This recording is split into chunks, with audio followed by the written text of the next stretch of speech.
ಹರೇ ರಾಮ.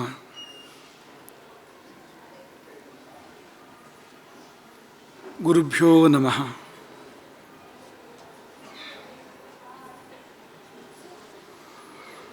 ಸಕುಂಕುಮ ವಿಲೇಪನಾಂ ಅಲಿಕಚುಂಬಿ ಕಸ್ತೂರಿಕಾಂ ಸಮಂದ ಹಸಿತೇಕ್ಷಣಾಂ ಸಶರ ಚಾಪ ಪಾಶಾಂಕುಶಾಂ ಅಶೇಷ ಜನಮೋಹಿನೀಂ ಅರುಣಮಾಲ್ಯಭೂಷಾಂಬರಾಂ ಜಪ ಕುಸುಮ ಭಾಸುರಾಂ ಜಪವಿಧೌ ಸ್ಮರೇತ್ ಅಂಬಿಕಾಂ.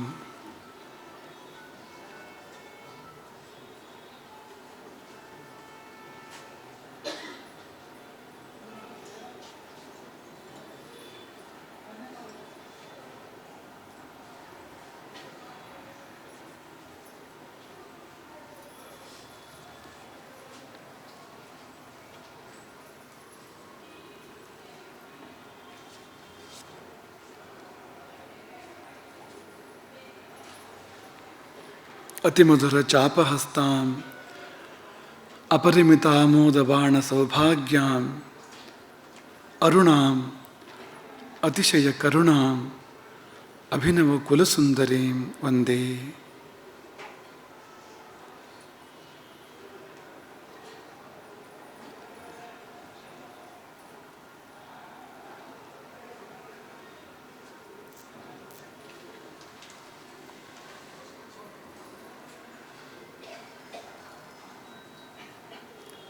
ಮೊದಲಾಗಿ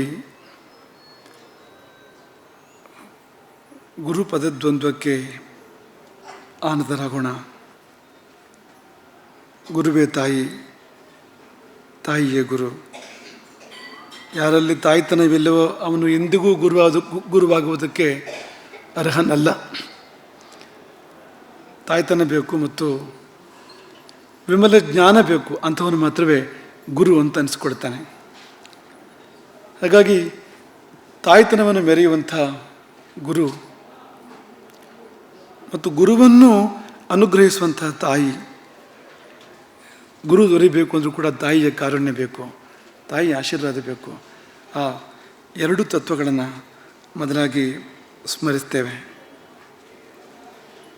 ನಮ್ಮ ದೃಷ್ಟಿಯಿಂದ ಇದು ಭಾಷಣ ಅಲ್ಲ, ಪ್ರಭಾಷಣವೂ ಅಲ್ಲ, ಪ್ರವಚನ ಅಲ್ಲ. ಇದೊಂದು ಪೂಜೆ. ವಾಕ್ಪುಷ್ಪಗಳಿಂದ ಲಲಿತಾ ಮಹಾ ತ್ರಿಪುರ ಸುಂದರಿಯ ರಾಜರಾಜೇಶ್ವರಿಯ ಪೂಜೆ ಇದು. ಹಾಗಾಗಿ ಈ ಒಂದು ಗಳಿಗೆ ನಿಮ್ಮನ್ನು ರಂಜಿಸಬೇಕು ಎನ್ನುವ ಮನಸ್ಸಿನಿಂದ ನಾವಿಲ್ಲಿ ಬಂದು ಕುಳಿತುಕೊಂಡಿಲ್ಲ. ನಿಮ್ಮ ಆತ್ಮದಲ್ಲಿ ಶುಭ ಆವಿರ್ಭವಿಸಲಿ. ನಿಮ್ಮ ಅಂತರಂಗದಲ್ಲಿ ದೇವಿಯ ಕರುಣೆ ತರಂಗಗಳಾಗಿ ಪಸರಿಸಿ ಅಂತರಂಗವನ್ನು ತೊಳೆಯಲಿ ಎಂಬ ಭಾವದಲ್ಲಿ ನಾವು ಇಲ್ಲಿ ಬಂದು ಕುಳಿತುಕೊಂಡಿರುವಂಥದ್ದು. ಹಾಗಾಗಿ ಅಂಥ ವಾಕುಗಳನ್ನು ದೇವಿ ಪ್ರಚೋದಿಸಲಿ, ತನ್ನ ಕಥೆಯನ್ನು ತಾನು ಹೇಳಿಕೊಳ್ಳಲಿ, ತನ್ನ ವರ್ಣನೆಯನ್ನು ತಾನು ಮಾಡಿಕೊಳ್ಳಲಿ. ಮತ್ತು ನೀವು ಅದನ್ನು ಕಿವಿಗಳಿಂದ ಕೇಳಿ ಹೃದಯದಲ್ಲಿ ಧರಿಸಿ ಧನ್ಯರಾಗುವಂತೆ ಆಗಲಿ. ಬದುಕು ಬದಲಾಗಲಿ, ನಿಮ್ಮೆಲ್ಲರ ಬದುಕು ಶುಭಕ್ಕಾಗಿ ಬದಲಾಗಲಿ ಎಂಬುದಾಗಿ ಮೊದಲಿಗೆ ಆಶಂಸೆ ಮಾಡ್ತೇವೆ.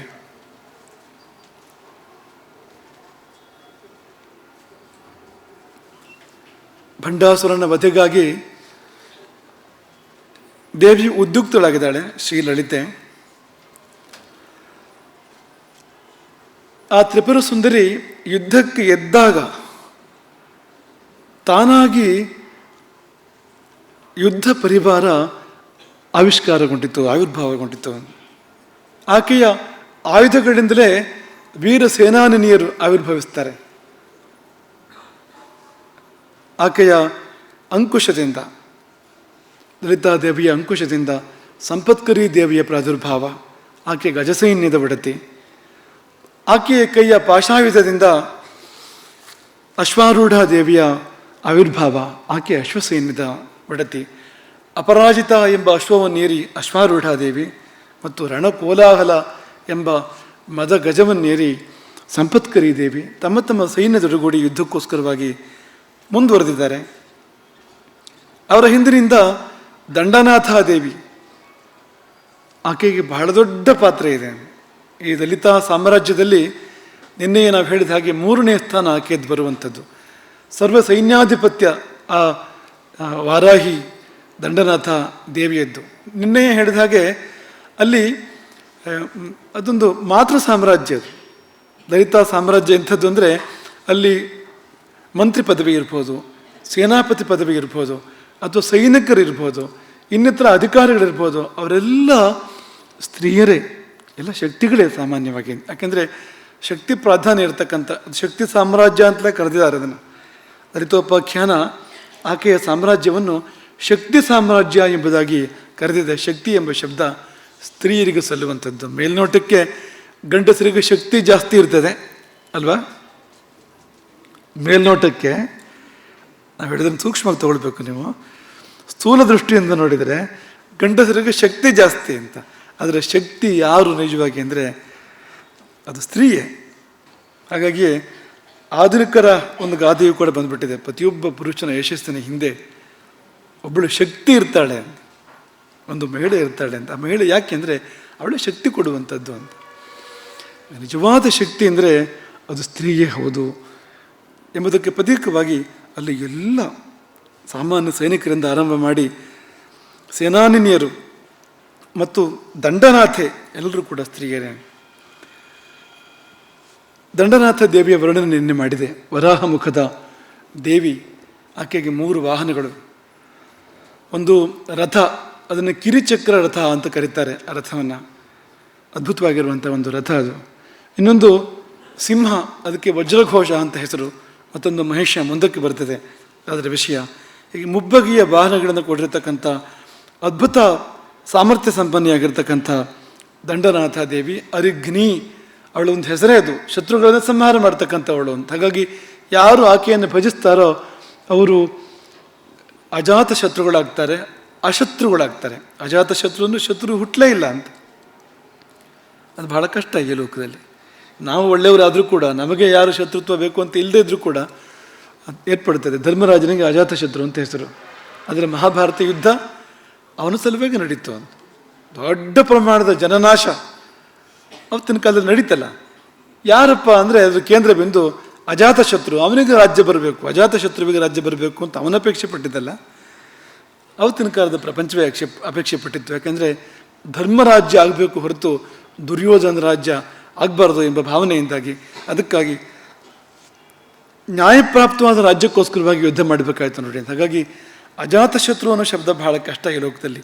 ಅಶತ್ರು ಅಂದರೆ ಶತ್ರುಗಳ ಮರ್ದನ ಆದಾಗ, ಶತ್ರುಗಳ ಶತ್ರುತ್ವ ದೂರ ಆದಾಗ ಜೀವನದಲ್ಲಿ ಒಂದು ಸ್ಥಿತಿ ಬರ್ಬೋದು ಅಂತ. ನನಗೆ ಯಾರು ಶತ್ರುಗಳಿಲ್ಲ ಅಥವಾ ಅಂಥ ಶತ್ರುಗಳಿಲ್ಲ, ವಿಶೇಷ ಶತ್ರುಗಳಿಲ್ಲ ಅಂತ ನಾವು ಹೇಳ್ಬೋದು ಅಂತ. ಹಾಗಾಗಿ ಅದಕ್ಕೋಸ್ಕರವಾಗಿ ಈ ದೇವಿಯ ಆಶೀರ್ವಾದ ಬೇಕು.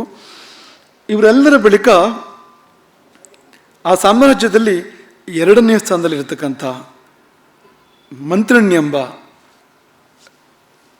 ಶ್ಯಾಮಲಾದೇವಿ ಯುದ್ಧಕ್ಕಾಗಿ ಹೊರಟಳು. ಶ್ಯಾಮಲ ಅಂತ ಬಹಳ ಜನ ಹೆಸರಿಟ್ಕೊಳ್ತಾರೆ.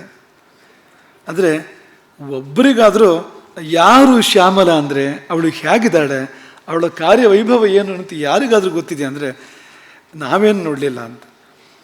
ಅಕ್ಕನೋ ತಂಗಿಯೋ ಅತ್ತೆಯೋ ಶ್ಯಾಮಲ ಆಗಿರ್ತಾಳೆ, ಅವ್ರ ಹೆಸರೇ ಶ್ಯಾಮಲ ಅಂತ ಇರ್ತದೆ. ಆದರೆ ಹಾಗಂದ್ರೆ ಯಾರು ಅಂತ ಬೇಕಲ್ಲ, ಅದೊಂದು ದೇವಿ ಅಂತ ಅಷ್ಟೇ ಸಾಕ. ಅಂದರೆ ಸಾಮಾನ್ಯ ದೇವಿ ಅಲ್ಲ, ಅದೊಂದು ವಿಶಿಷ್ಟವಾಗಿರ್ತಕ್ಕಂಥ ದೇವಿ ಶ್ಯಾಮಲಾದೇವಿ. ಶಂಕರಾಚಾರ್ಯರು ಕೊಂಡಾಡಿದ್ದಾರೆ.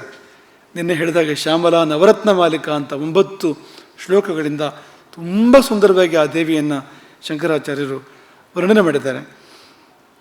ಆ ಶ್ಲೋಕಗಳೆಲ್ಲ ತಪಸ್ಸಿಗೆ ವಿಷಯಗಳು ಅಂತ ಬಲ್ಲವರು ಹೇಳ್ತಾರೆ. ಅಂದರೆ ತಪೋಧ್ಯಾನಗಳಲ್ಲಿ ಗೋಚರವಾಗುವಂಥದ್ದು ಅಂಥ ಸ್ವರೂಪವನ್ನು ಅವರು ವರ್ಣನೆ ಮಾಡಿದ್ದಾರೆ ಶಂಕರಾಚಾರ್ಯರು. ಆ ಶ್ಲೋಕಗಳಿಂದ ಅವರ ಎತ್ತರ ಏನು ಅಂತ ಅರ್ಥ ಆಗ್ತದೆ. ಶಂಕರಾಚಾರ್ಯರು ಎಂಥ ಯೋಗಿಗಳು ಅಂತ ಅರ್ಥ ಆಗ್ತದೆ. ಅಂಥದ್ದನ್ನು ರಚನೆ ಮಾಡಬೇಕಾದ್ರೆ ಈ ದೇವಿ ಸಾಮಾನ್ಯ ದೇವಿ ಆಗಿರಲಿಕ್ಕಿಲ್ಲ. ಅವಳು ವರ್ಣನೆ ಪ್ರಾರಂಭ ಆಗೋದೇ ಅಲ್ಲಿಂದ, ಸಂಗೀತದಿಂದ. ಅಥ ಸಂಗೀತ ಯೋಗಿನ್ಯಾ, ಆಮೇಲೆ ಸಂಗೀತ ಯೋಗಿನಿ ಹೊರಟಳು. ಅವಳ ಹೆಸರು ಅದು ಸಂಗೀತ ಯೋಗಿನಿ ಅಂತ. ಸಂಗೀತಕ್ಕೂ ಯೋಗಕ್ಕೂ ಏನು ಸಂಬಂಧ ಅಂತ ಕೇಳಿಬೇಡಿ, ತುಂಬ ಹತ್ತಿರ ಸಂಬಂಧ ಇದೆ. ವೀಣಾವಾದನ ತತ್ವಜ್ಞ ಶ್ರುತಿ ಜಾತಿ ವಿಶಾರದ ತಾಲಜ್ಞಶ್ಚ ಅಪ್ರಯಾಸೇನ ಮೋಕ್ಷ ಮಾರ್ಗಂ ಸಗಚ್ಚತಿ. ಪ್ರಯಾಸವಿಲ್ಲದೆ ಮೋಕ್ಷ ಮಾರ್ಗಕ್ಕೆ ಹೋಗಬೇಕಾ, ಸಂಗೀತವನ್ನು ಆಶ್ರಯಿಸಿ. ಯಾರಿಗೆ ವೀಣಾವಾದನದ ತತ್ವ ಗೊತ್ತಿದೆಯೋ, ಶ್ರುತಿ ಜಾತಿಗಳ ಮರ್ಮ ಯಾರಿಗೆ ಗೊತ್ತಿದೆಯೋ ಅಂಥವರು ಯಾವುದೇ ಪ್ರಯಾಸ ಇಲ್ಲದೆ ಮೋಕ್ಷ ಮಾರ್ಗಂ ಸಗಚ್ಚತಿ. ಮೋಕ್ಷಕ್ಕೂ ಸಂಗೀತಕ್ಕೂ, ಯೋಗಕ್ಕೂ ಸಂಗೀತಕ್ಕೂ ತುಂಬ ಹತ್ತಿರ ಸಂಬಂಧ. ಯೋಗ ಅಂದರೆ ಏನಪ್ಪ ಅಂದರೆ ಚಿತ್ತ ಏಕಾಗ್ರ್ಯ, ಮನಸ್ಸು ತನ್ಮಯ ಆಗಬೇಕು. ಸಂಗೀತದಲ್ಲಿ ಆಗ್ತದೆ ಅದು ಅಂತ. ಆದರೆ ಸಂಗೀತ ಸುಮ್ಮನೆ ಹಾಡಿದ್ರೂ ಕೂಡ ಆಗ್ತದೆ, ಏನೋ ಒಂದು ಮನಸ್ಸು ಆನಂದವನ್ನು ಅನುಭವಿಸ್ತದೆ, ಮುಳುಗ್ತದೆ ಅದರಲ್ಲಿ.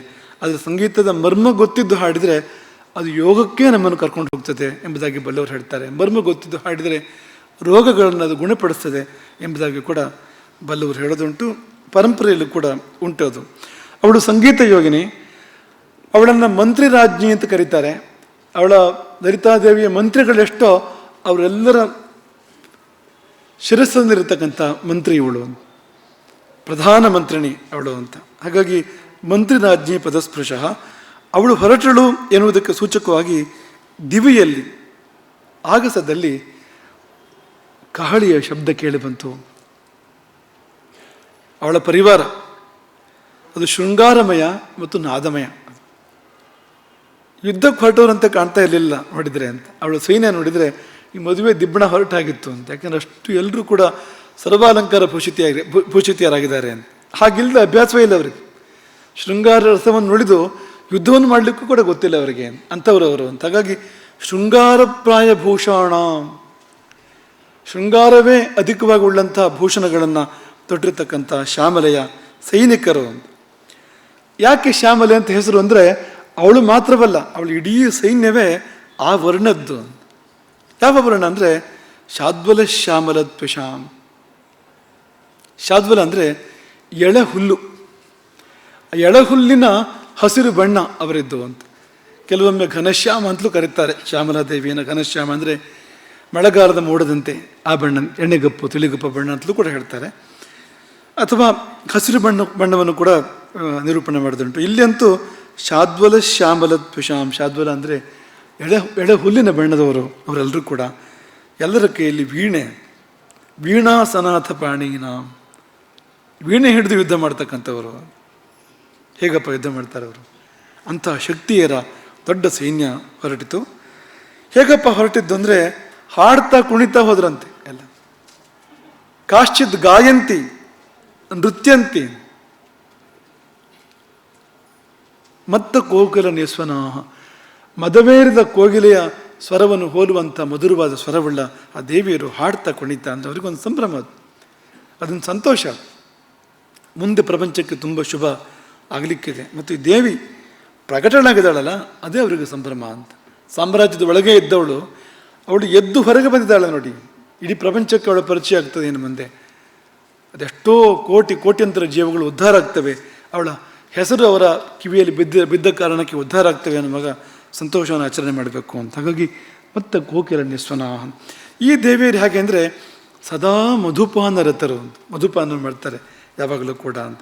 ಹಾಗಾಗಿ ಕಾಶ್ಚಿತ್ ಕಾದಂಬರಿ ಪಾನ. ಕಾದಂಬರಿ ಅಂದರೆ ವಿಶಿಷ್ಟ ಜಾತಿಯ ಮಧು, ಅದನ್ನು ಪಾನ ಮಾಡುವುದರ ಮೂಲಕವಾಗಿ ಕಣ್ಣು ಕೆಂಪಾದವರು. ಕಣ್ಣೆಲ್ಲ ಕೆಂಪಾಗಿದೆ.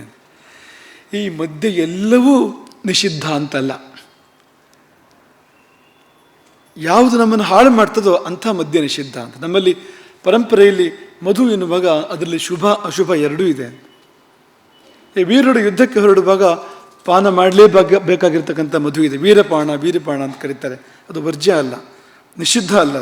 ಅದು ಯಾವುದರಿಂದ ನಿಯಂತ್ರಣ ಕಳ್ಕೊಂಡು ಅವನು ತಾನೂ ಹಾಳಾಗಿ ಮನೆಯನ್ನೂ ಹಾಳು ಮಾಡಿ ಊರಿನವ್ರನ್ನೂ ಹಾಳು ಮಾಡಿ ಇದೆಲ್ಲ ನಿಷಿದ್ಧವಾಗಿರುವಂಥದ್ದು. ಆದರೆ ಉತ್ಸಾಹವರ್ಧಕವಾಗಿರ್ತಕ್ಕಂಥ, ನಮ್ಮ ಮೇಲೆ ನಮ್ಮ ನಿಯಂತ್ರಣ ಕಳೆದು ಹೋಗದೇ ಇದ್ರೂ ಕೂಡ ಉತ್ಸಾಹವರ್ಧನೆ ಮಾಡ್ತಕ್ಕಂಥ ಪೇಯಗಳು, ಅದನ್ನು ಪೂರ್ತಿ ಈಗಿನ ಕಾಲದ ಮಧ್ಯಾಹ್ನ ನಾವ್ಯಾವುದನ್ನು ಕರಿತಾ ಇದ್ದೇವೆ ಆ ಗೋಷ್ಠಿಗೆ ಸೇರಿಸಲಿಕ್ಕೆ ಸಾಧ್ಯ ಇಲ್ಲ. ಆದರೆ ಆವತ್ತಿನ ಕಾಲದ ಒಂದು ಪರಿಭಾಷೆಯಲ್ಲಿ ಅಲ್ಲೇ ಇದೆ ಅದು. ಅಂತಹ ಕಾದಂಬರಿಯ ಪಾನದಿಂದ ಕಷಾಯದ ಕೆಂಪಾದ ಕಣ್ಣುಳ್ಳವರು ಅವರೆಲ್ಲ ದೇವಿಯ ಚರಿತ್ರೆಯನ್ನು ಗಾನ ಮಾಡುವವರು ಅಂತ, ದೇವಿಯ ಮಹಿಮೆಯನ್ನು ಬಣ್ಣನೆ ಮಾಡುವವರು. ಅವರು ಹಾಡೋ ಹೊಸ ಏನಪ್ಪ ಅಂದರೆ ಅದೇ ಅದು ಅಂತ. ಅವರು ಹೊರಟ್ರಂತೆ. ಅವರು ಹೊರಟಾಗ ಎಲ್ಲರಿಗೂ ಸಂತೋಷ ಆಯಿತು. ಅಂದರೆ ದಿವ್ಯ ಗಾನ, ದಿವ್ಯ ನೃತ್ಯ, ಯುದ್ಧ ಅಂತ ಅನಿಸ್ಲಿಲ್ಲ ಅದು ಅಂತ, ಹಾಗಿತ್ತು ಅಂತ. ಕೆಲವರು ನವಿಲಿನ ಮೇಲೆ ಕುಳಿತಿದ್ರು, ಕೆಲವರು ಹಂಸವಾಹನೆಯರು ಹಂಸದ ಮೇಲೆ ಕುಳಿತಿದ್ರು, ಕೆಲವರು ಮುಂಗುಸುಗಳ ಮೇಲೆ ನಕುಲ ಮುಂಗುಸುಗಳ ಮೇಲೆ ಕುಳಿತಿದ್ರು, ಇನ್ನು ಕೆಲವರು ಕೋಕಿಲಾಸನ ನಿನ್ನೆ ಹೇಳಿದ್ವು ಕೋಗಿಲೆ ಮೇಲೆ ಕೂತ್ಕೊಂಡು ಯುದ್ಧಕ್ಕೆ ಹೊರಟಿದ್ರು. ಹಾಗಂತ ಯುದ್ಧದಲ್ಲಿ ಏನು ಪ್ರಭಾವ ಕಡಿಮೆ ಅಂತ ಅಂದ್ಕೊಳ್ಬೇಡಿ, ಅದು ಚೆನ್ನಾಗಿ ಮಾಡ್ತಾರೆ ಅವರು ಆ ಕೆಲಸವನ್ನು. ಆದರೆ ಸಂಗೀತ ಬಿಟ್ಟಿಲ್ಲ ಅಂತ, ಯುದ್ಧಕ್ಕೆ ಹೋದರೂ ಕೂಡ ಸಂಗೀತ ಬೇಕು ಜೊತೆಯಲ್ಲಿ ಅನ್ನೋವಂಥವ್ರು ಅವರು ಅಂತ. ನಾನು ನಿನ್ನೆ ಹೇಳಿದಾಗೆ ಕೋಗಿಲೆ ವಾಹನವಾಗಿದ್ದು ಅದು ಯುದ್ಧದಲ್ಲಿ ಅಂತ ಇನ್ನೊಂದು ಉದಾಹರಣೆ ನಮಗೆ ಸಿಗೋದಿಲ್ಲ, ಅದಿಲ್ಲಿ ಮಾತ್ರ ಸಿಗುವಂಥದ್ದು ಅಂತ. ಸರ್ವಾಶ್ಚ ಶ್ಯಾಮಲಾಕಾರ, ಎಲ್ಲರೂ ಶ್ಯಾಮಲಾಕಾರದವರು. ಕೆಲವರು ಕರ್ಣೀರಥ ಅಂದರೆ ಅದು ಯುದ್ಧ ರಥ ಅಲ್ಲ, ಅದು ಆಗಿನ ಕಾಲದಲ್ಲಿ ಹೆಣ್ಮಕ್ಳು ಏರ್ತಾ ಇದ್ದಂಥ ರಥ, ಅದು ಮೇಲೆ ಬಟ್ಟೆ ಕಟ್ಟಿರುವಂಥ ಚಿಕ್ಕದಾದ ಎತ್ತರ ಕಡಿಮೆ ಇರತಕ್ಕಂಥ ರಥಗಳು. ಕೆಲವು ಸಾರಿ ಮನುಷ್ಯರ ಎಳಿತಾರೆ ಅದನ್ನು, ಅಂಥ ರಥಗಳು. ಹೆಣ್ಮಕ್ಳು ಅದರಲ್ಲಿ ಸಂಚಾರ ಮಾಡ್ತಾಯಿದ್ರು. ಹೆಣ್ಮಕ್ಳು ಅಂದರೆ ಎಲ್ಲರೂ ಅಲ್ಲ, ಸ್ತ್ರೀ ರತ್ನ ಅಂತ, ಉತ್ತಮ ಸ್ತ್ರೀಯರು, ರಾಜಕುಮಾರಿಯರು, ರಾಣಿಯರು ಸಂಚಾರ ಮಾಡುವಂಥ ರಥ ಅದು. ಅಂಥ ರಥಗಳನ್ನು ಕೆಲವರು ಏರಿದ್ರು, ಕೆಲವರು ಕುದುರೆಗಳನ್ನು ಏರಿದ್ರು. ಅವರೆಲ್ಲ ಮಂತ್ರಿನಾಥಿಗೆ ನಮಸ್ಕಾರ ಮಾಡಿ, ಮಂತ್ರಿನಾಯಿಕೆಗೆ ನಮಸ್ಕಾರ ಮಾಡಿ ಮುಂದಕ್ಕೆ ಹೊರಟ್ರಂತೆ. ಅವಳ ಸೈನ್ಯ ಹೊರಡ್ತಾ ಇದ್ದಂತೆಯೇ ಈ ಶ್ಯಾಮಲಾದೇವಿ ಮಂತ್ರಿಣ್ಯೆಂಬ ಆಕೆ ತನ್ನ ರಥವನ್ನು ಏರಿದಳು. ಆ ರಥಕ್ಕೆ ಏನು ಹೆಸರು ಅಂದರೆ ಗೇಯ ಚಕ್ರ ರಥ ಅಂತ. ಗೇಯ ಅಂದ್ರೇನು? ಹಾಡು. ನಾವು ಯಾವುದನ್ನು ಹಾಡ್ತೇವೋ ಅದಕ್ಕೆ ಗೇಯ ಅಂತ ಹೆಸರು. ನಾವು ಅದನ್ನು ಮರಿಬಾರ್ದು. ಹಾಡುವವರು ಯಾವುದನ್ನು ಹಾಡ್ತಾ ಇದ್ದೇವೆ ಅಂತ ನೆನಪಿರಬೇಕು. ಒಂದು ಉದಾಹರಣೆಗೆ ಕೃಷ್ಣನ ಕುರಿತು ಹಾಡ್ತಾ ಇದ್ದಾರೆ, ದೇವಿ ಕುರಿತು ಹಾಡ್ತಾ ಇದ್ದಾರೆ, ಅದೇ ಮರ್ತೋಗಿದೆ ಅಂತ, ಕೃಷ್ಣನ ದೇವಿಯ ಮರ್ತೋಗಿದೆ, ಬರೇ ತಾಳ ಲಯ ವಿದ್ವತ್ತು ಇದನ್ನೇ ಪ್ರಕಟಪಡಿಸ್ತಾ ಇದ್ದಾರೆ ಅಂದರೆ ತ್ಯಾಗರಾಜರು ಅದನ್ನು ಸಂಗೀತವಲ್ಲ ಅಂತ ಹೇಳ್ಬಿಟ್ಟಿದ್ದಾರೆ. ಸಂಗೀತ ಜ್ಞಾನವು ಭಕ್ತಿ ಬಿನಾ, ಭಕ್ತಿ ಭಾವ ಇಲ್ಲದೆ ಇದ್ದರೆ ಸಂಗೀತ ಅಲ್ಲ ಅಂತ. ಈ ಸಂಗೀತಕ್ಕೆ ಮೂರು ಬೇಕು, ಭಾವ ರಾಗ ತಾಳ ಮೂರು ಬೇಕು. ಭಾರತ ಅಂತ ಕರೀತಾರಲ್ಲ, ಭಾವ ರಾಗ ತಾಳ ಅಂತ. ಆ ಭಾವ ಮೊದಲನೇದು, ಅದೇ ಜೀವ. ಅದಿಲ್ಲದೆ ಸಂಗೀತವೇ ಅಲ್ಲ. ಭಾವದಿಂದಲೇ ಹಾಡು ಹೊರಹೊಮ್ಮುವಂಥದ್ದು ಅಂತ. ತುಂಬ ಭಾವದಲ್ಲಿ ಪರವಶವಾದಾಗಲೇ ಹಾಡು ಬರುವಂಥದ್ದು ನೋಡಿ ಅಂತ. ಹಾಗಾಗಿ ಆ ರಥಕ್ಕೆ ಅದೇ ಹೆಸರು, ಗೇಯ ಚಕ್ರ ರಥ ಅಂತ. ಒಂದು ರೀತಿಯಲ್ಲಿ ಭಾವಚಕ್ರ ರಥ ಅಂತ ಕರಿಬೋದು. ಭಾವ ಅಂದರೆ ಹಾಡುವಂಥ ಭಾವ ಅಂತ, ಹಾಡುವುದಕ್ಕೆ ಅನುಕೂಲವಾಗಿರ್ತಕ್ಕಂಥ ಭಾವ ಅದು. ಅಂಥ ಗೇಯ ಚಕ್ರವೆಂಬ ಮಹಾರಥವನ್ನು ಆಕೆ ಏರಿದಳು. ಆಕೆಯ ಕವಚ ತಿಳಿಗೆಂಪು ಬಣ್ಣದ್ದು, ಆಕೆ ಶ್ಯಾಮಲ ವರ್ಣದವಳು ಆದರೂ ಕೂಡ ಆಕೆಯ ಕವಚ ತಿಳಿಗೆಂಪು ವರ್ಣದ್ದು. ಆಕೆಯು ಕೂಡ ಮಧುಪಾನ ಮಾಡ್ತಾಳೆ ಯಾವಾಗಲೂ ಕೂಡ ಅಂತ. ಹಾಗಾಗಿ ಶ್ಯಾಮಲಾದೇವಿಯನ್ನು ನೀವು ಯಾವಾಗ ದರ್ಶನ ಮಾಡಿದರೂ ಅವಳ ಕಣ್ಣು ಕೆಂಪೇರಿರ್ತದೆ ಅಂತ, ಅದು ಮಧುಪಾನದಿಂದ ಅಂತ. ಮದಾರುಣ ವಿಲೋಚನ. ಶ್ಯಾಮಲಾದೇವಿಯ ಮುಖದಲ್ಲಿ ಬೆವರಿನ ಬಿಂದುಗಳು ಮುತ್ತನ ಬಿಂದುಗಳಾಗಿ ಶೋಭಿಸ್ತವೆ ಅಂತ ಯಾವಾಗಲೂ, ಅದು ಮಧುಪಾನದ ಫಲ ಅದು. ಹಾಗಾಗಿ ಆ ಶ್ಯಾಮಲ ವರ್ಣದ ಮುಖದಲ್ಲಿ ತುಂಬ ಶೋಭಾಯಮಾನವಾಗಿ ಬೆವರಿನ ಕಣಗಳಿರುತ್ತವೆ. ಈಶತ್ ಪ್ರಸ್ವೇದ ಕಣಿಕ, ಚಿಕ್ಕ ಚಿಕ್ಕ ಬೆವರಿನ ಕಣಗಳಿಂದಾಗಿ ಮನೋಹರ ಮುಖಾಂಬುಜ, ಅವಳ ಮುಖ ಅತ್ಯಂತ ಸುಂದರವಾಗಿ ಕಾಣ್ತಾ ಇತ್ತು ಅಂತ. ನಾವಾಗಲೇ ಹೇಳಿದು, ಇಷ್ಟೆಲ್ಲ ಹೇಳಿದಾಗ ಏನು ಭಾರೀ ಸೌಮ್ಯ ದೇವಿ ಆಗಿಬಿಡ್ತಾರ ಇದು ಅಂತ, ಇದೆಲ್ಲ ಯುದ್ಧಕ್ಕೆ ಬರುವಂಥದ್ದ ಅಂತ. ಈ ಮಂತ್ರಿನ ಹೇಳಿದಾಗ ಕೇಳ್ತಾರ ಜನಗಳು, ಅಂದರೆ ನಿಯಂತ್ರಣ ಹೇಗಿದೆ ಅಂತ ನೋಡಿ ಮುಂದಕ್ಕೆ ಅಂತ. ಅವಳು ತನ್ನ ಸೈನ್ಯಕ್ಕೆ ಸೂಚನೆ ಕೊಡುವಾಗ ಅವಳೇನು ಮಾತಾಡ್ತಿರ್ಲಿಲ್ಲ ಅಂತ. ಏನಪ್ಪ ಅಂದರೆ ನೋಟ ಅಷ್ಟೇ ಅಂತ. ಅವಳು ಹೀಗೆ ನೋಡಿದ್ರು ಅಂದರೆ ಅದಕ್ಕೊಂದು ಭಾಷೆ ಇದೆ ಅಂತ, ಅದಕ್ಕೊಂದು ಅರ್ಥ ಇದೆ ಅಂತ ಅವ್ರಿಗೆ ಗೊತ್ತಾಗ್ತಾ ಇತ್ತು. ಅದು ಕೂಡಲೇ ಅದನ್ನು ಮಾಡ್ತಾಯಿದ್ರು ಅಂತ. ಕೇವಲ ನೋಟದಿಂದಲೇ ಸೈನ್ಯವನ್ನು ನಿಯಂತ್ರಣ ಮಾಡ್ತಾ ಇದ್ಲು ಅವಳು. ಮತ್ತು ಎಲ್ಲಿಯಾದರೂ ಬೇಕು ಅಂದರೆ ಭ್ರೂವಲ್ಲಿ ತಾಂಡವೈ, ಹುಬ್ಬು ಕುಣಿಯಿತು ಅಂದರೆ ಅವಳಿಗೆ ಕೋಪವಂತು ಅಂತ ಅರ್ಥ ಅಂತ. ಯಾವುದೋ ವ್ಯವಸ್ಥೆ ಸರಿಯಾಗಲಿಲ್ಲ ಅಂದರೆ ಭ್ರೂವಲ್ಲಿ ತಾಂಡವೈ, ಹುಬ್ಬಿನ ಬಳ್ಳಿಗಳು ತಾಂಡವವನ್ನು ಆಡ್ತಾ ಇದ್ವು. ಆಗ ಗಡಗಡ ನಡುಗ್ತಾ ಇದ್ರು ಅಂತ, ಭಯಪಡ್ತಾ ಇದ್ರು ಅಂತ. ಓ, ಅಮ್ಮನವರಿಗೆ ಕೋಪ ಬಂದಿದೆ, ಏನೋ ಸರಿಯಾಗಿಲ್ಲ ಎನ್ನುವ ಹಾಗೆ ಅಂತ. ಹಾಗಾಗಿ ಕೇವಲ ಹುಬ್ಬುಗಳ ಮೂಲಕ, ಕೇವಲ ದೃಷ್ಟಿ ಮೂಲಕ, ದೃಷ್ಟಿಯ ಪ್ರಸನ್ನತೆ, ದೃಷ್ಟಿಯಲ್ಲಿರ್ತಕ್ಕಂಥ ಬೇರೆ ಬೇರೆ ಭಾವಗಳು, ಕಣ್ಣಲ್ಲಿರ್ತಕ್ಕಂಥ ಬೇರೆ ಬೇರೆ ಭಾವಗಳು ನೋಡಿ ಅಭಿನಯ ವಿಶಾರದರು ಕಣ್ಣಲ್ಲೇ ತುಂಬ ತೋರಿಸ್ತಾರೆ. ಪ್ರೀತಿ ಇರ್ಬೋದು, ಕೋಪ ಇರ್ಬೋದು, ಮಾತ್ಸರ್ಯ ಇರ್ಬೋದು, ಎಲ್ಲ ಭಾವಗಳು, ಎಲ್ಲ ರಸಗಳನ್ನು ಕಣ್ಣಿನಲ್ಲೇ ತೋರಿಸ್ಬೋದು ಅಂತ ಸಾಧ್ಯತೆ ಇದೆ ಅಂತ. ಹಾಗಾಗಿ ಅವಳ ಭಾಷೆ ಕಣ್ಣಿನ ಭಾಷೆ ಅಂತ. ಸಮಸ್ತಮಪಿ ತತ್ಸೈನ್ಯಂ ಶಕ್ತಿನ ಮಧ್ಯತೋದ್ಧತಮ. ಸೈನ್ಯ ಅದೇನು ಹೇಳಿದಂತೆ ಕೇಳುವಂಥ ಸೈನ್ಯ ಅಲ್ಲ. ಯಾಕೆಂದರೆ ಶಕ್ತಿ ಅಂತ, ಒಬ್ಬೊಬ್ಬರಿಗೂ ಹೆಸರು ಏನು ಸೈನಿಕರಿಗೆ ಅಂದರೆ ಶಕ್ತಿ ಅಂತ, ತುಂಬಿ ತುಳುಕುವ ಶಕ್ತಿಗಳು ಅವೆಲ್ಲವೂ ಕೂಡ ಅಂತ. ಹಾಗಾಗಿ ಅವುಗಳನ್ನು ನಿಯಂತ್ರಣ ಮಾಡುವಂಥದ್ದು ಅನ್ನೋದು ಸಾಮಾನ್ಯವಾದ ಕಾರ್ಯ ಅಲ್ಲ. ಆದರೆ ಅಷ್ಟೇ ಸಾಕು ಅವಳಿಗೆ, ನೋಟ ಮತ್ತು ಹುಬ್ಬು ಮಾತ್ರ ಸಾಕು ಅಂತ. ಬಿರುದು ಬಾವರಿಗಳು ಅವಳ ಹಿಂದೆ ಬಂದೆ, ಪಿಂಚ ತ್ರಿಕೋಣಗಳು, ಪಿಂಚ ಅಂದರೆ ನವಿಲುಗರಿ, ಆ ನವಿಲುಗರಿಯ ತ್ರಿಕೋಣ ಚಕ್ರ ದೊಡ್ಡದಾಗಿರುವಂಥದ್ದು ಅವಳ ಬಿರುದು ಬಾವಲಿ ಅಂತ ಹೇಳ್ತಾರಲ್ಲ ಅಂಥದ್ದದು ಅಂತ. ಅದು ಅವಳ ಜೊತೆಯಲ್ಲಿ ಬರ್ತಾ ಇತ್ತು. ಅದೇನೆಂದರೆ ಇವಳು ಶ್ಯಾಮಲಾದೇವಿ, ಇವಳು ಸಾಮಾನ್ಯ ಶಕ್ತಿ ಅಲ್ಲ ಎಂಬುದನ್ನು ಎತ್ತಿ ತೋರಿಸುವ ಸಲುವಾಗಿ ದೊಡ್ಡದಾಗಿರ್ತಕ್ಕಂಥ ತ್ರಿಕೋಣಮಯವಾಗಿರ್ತಕ್ಕಂಥ ನವಿಲುಗರಿಯ ಚಕ್ರ ಅದು ಅವಳನ್ನು ಬೇರೆಯಾಗಿ ತೋರಿಸ್ಕೊಡ್ತಾ ಇತ್ತು ಅಂತ. ಹೀಗೆ ನಿರ್ಜಗಾಮ ಘನಶ್ಯಾಮ ಮಳೆಮೋಡದ ಬಣ್ಣದ ಆ ದೇವಿ ಹೊರಟಳು ಶ್ಯಾಮಲ ಮಂತ್ರಿನಾಯಕ ಅಂತ. ಈ ಮಂತ್ರಿನಾಯಕಿಗೆ 16 ನಾಮಗಳು. ನಿನ್ನೆ ದಂಡನಾಥ ದೇವಿಗೆ ನಾವು ಎಷ್ಟು ನಾಮಗಳನ್ನ ಹೇಳಿದ್ವು? 12 ಅಂತ. ನಿನ್ನೆಯಿಂದ ಇವತ್ತಿಗೆ ಮರಿಬಾರ್ದು, ನೆನ್ಪಿಟ್ಕೊಳ್ಬೇಕು ಇದನ್ನು. ಯಾಕೆಂದರೆ ಇದು ನಾವು ಆಗಲೇ ಹಿಡಿದು ಇದು ರಂಜನೆಯ ಪ್ರವಚನ ಅಲ್ಲ ಅಂತ, ಇದೊಂದು ಉಪದೇಶ ಅಂತ ನೀವು ತಗೊಳ್ಬೇಕು ಇದನ್ನು ಅಂತ. ಇದೊಂದು ಪೀಠದಿಂದ ಹರಿದು ಬರತಕ್ಕಂಥ ಒಂದು ದಿಗ್ದರ್ಶನ, ಆಶೀರ್ವಾದ, ಒಂದು ದೇವಿ ಉಪಾಸನೆಗಿರ್ತಕ್ಕಂಥ ಪದ್ಧತಿ ನಿರೂಪಣೆ ಇದು. ಹಾಗಾಗಿ ಇದು ಸಮಯ ಕಳೆಯುವಂಥ ಪ್ರವಚನ ಅಲ್ಲ ಇದು ಅಂತ. ದಂಡನಾಥ ದೇವಿಯ 12 ನಾಮಗಳು, 1 ನಿಮಿಷ ಕೂಡ ಪೂರ್ತಿ ಬೇಡ ಅಂತ, ಅಷ್ಟರಲ್ಲಿ ಹೇಳ್ಬೋದು ಅದನ್ನು ಅಂತ. ಆದರೆ ಅದರ ಫಲ ಅದ್ಭುತವಾಗಿರುವಂಥದ್ದು ಅಂತ. ಈಕೆ ಇದ್ದು 16 ನಾಮಗಳು, 16 ನಾಮಗಳು ಈಕೆ ಇದ್ದು ಅಂತ. ಅದನ್ನು ಹೇಳ್ಕೊಡ್ತೇವೆ, ನೀವೆಲ್ಲರೂ ಕೂಡ ಅದನ್ನು ನಮ್ಮ ಜೊತೆಯಲ್ಲಿ ಹೇಳಬೇಕು.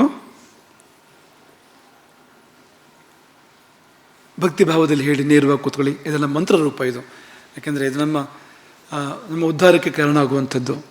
ಇದು ಆ ಶ್ಯಾಮಲಾ ದೇವಿನ ಸ್ಮರಣೆ ಮಾಡಿ ಇದನ್ನು ಹೇಳಿ. 16 ನಾಮಗಳು. ಸಂಗೀತ ಯೋಗಿನಿ ಶ್ಯಾಮಾ ಶ್ಯಾಮಲಾ ಮಂತ್ರಿನಾಯಿಕಾ ಮಂತ್ರಿಣೀ ಸಚಿವೇಶಾನಿ ಪ್ರಧಾನೇಶಿ ಶುಕಪ್ರಿಯಾ ವೀಣಾವತಿ ವೈಣಿಕೀ ಚ ಮುದ್ರಿಣೀ ಪ್ರಿಯಕಪ್ರಿಯಾ ನೀಪಪ್ರಿಯಾ ಕದಂಬೇಶಿ ಕದಂಬವನವಾಸಿನಿ ಸದಾ ಮದಾ ಚ ನಾಮಾನಿ ಷೋಡಶೈತಾನಿ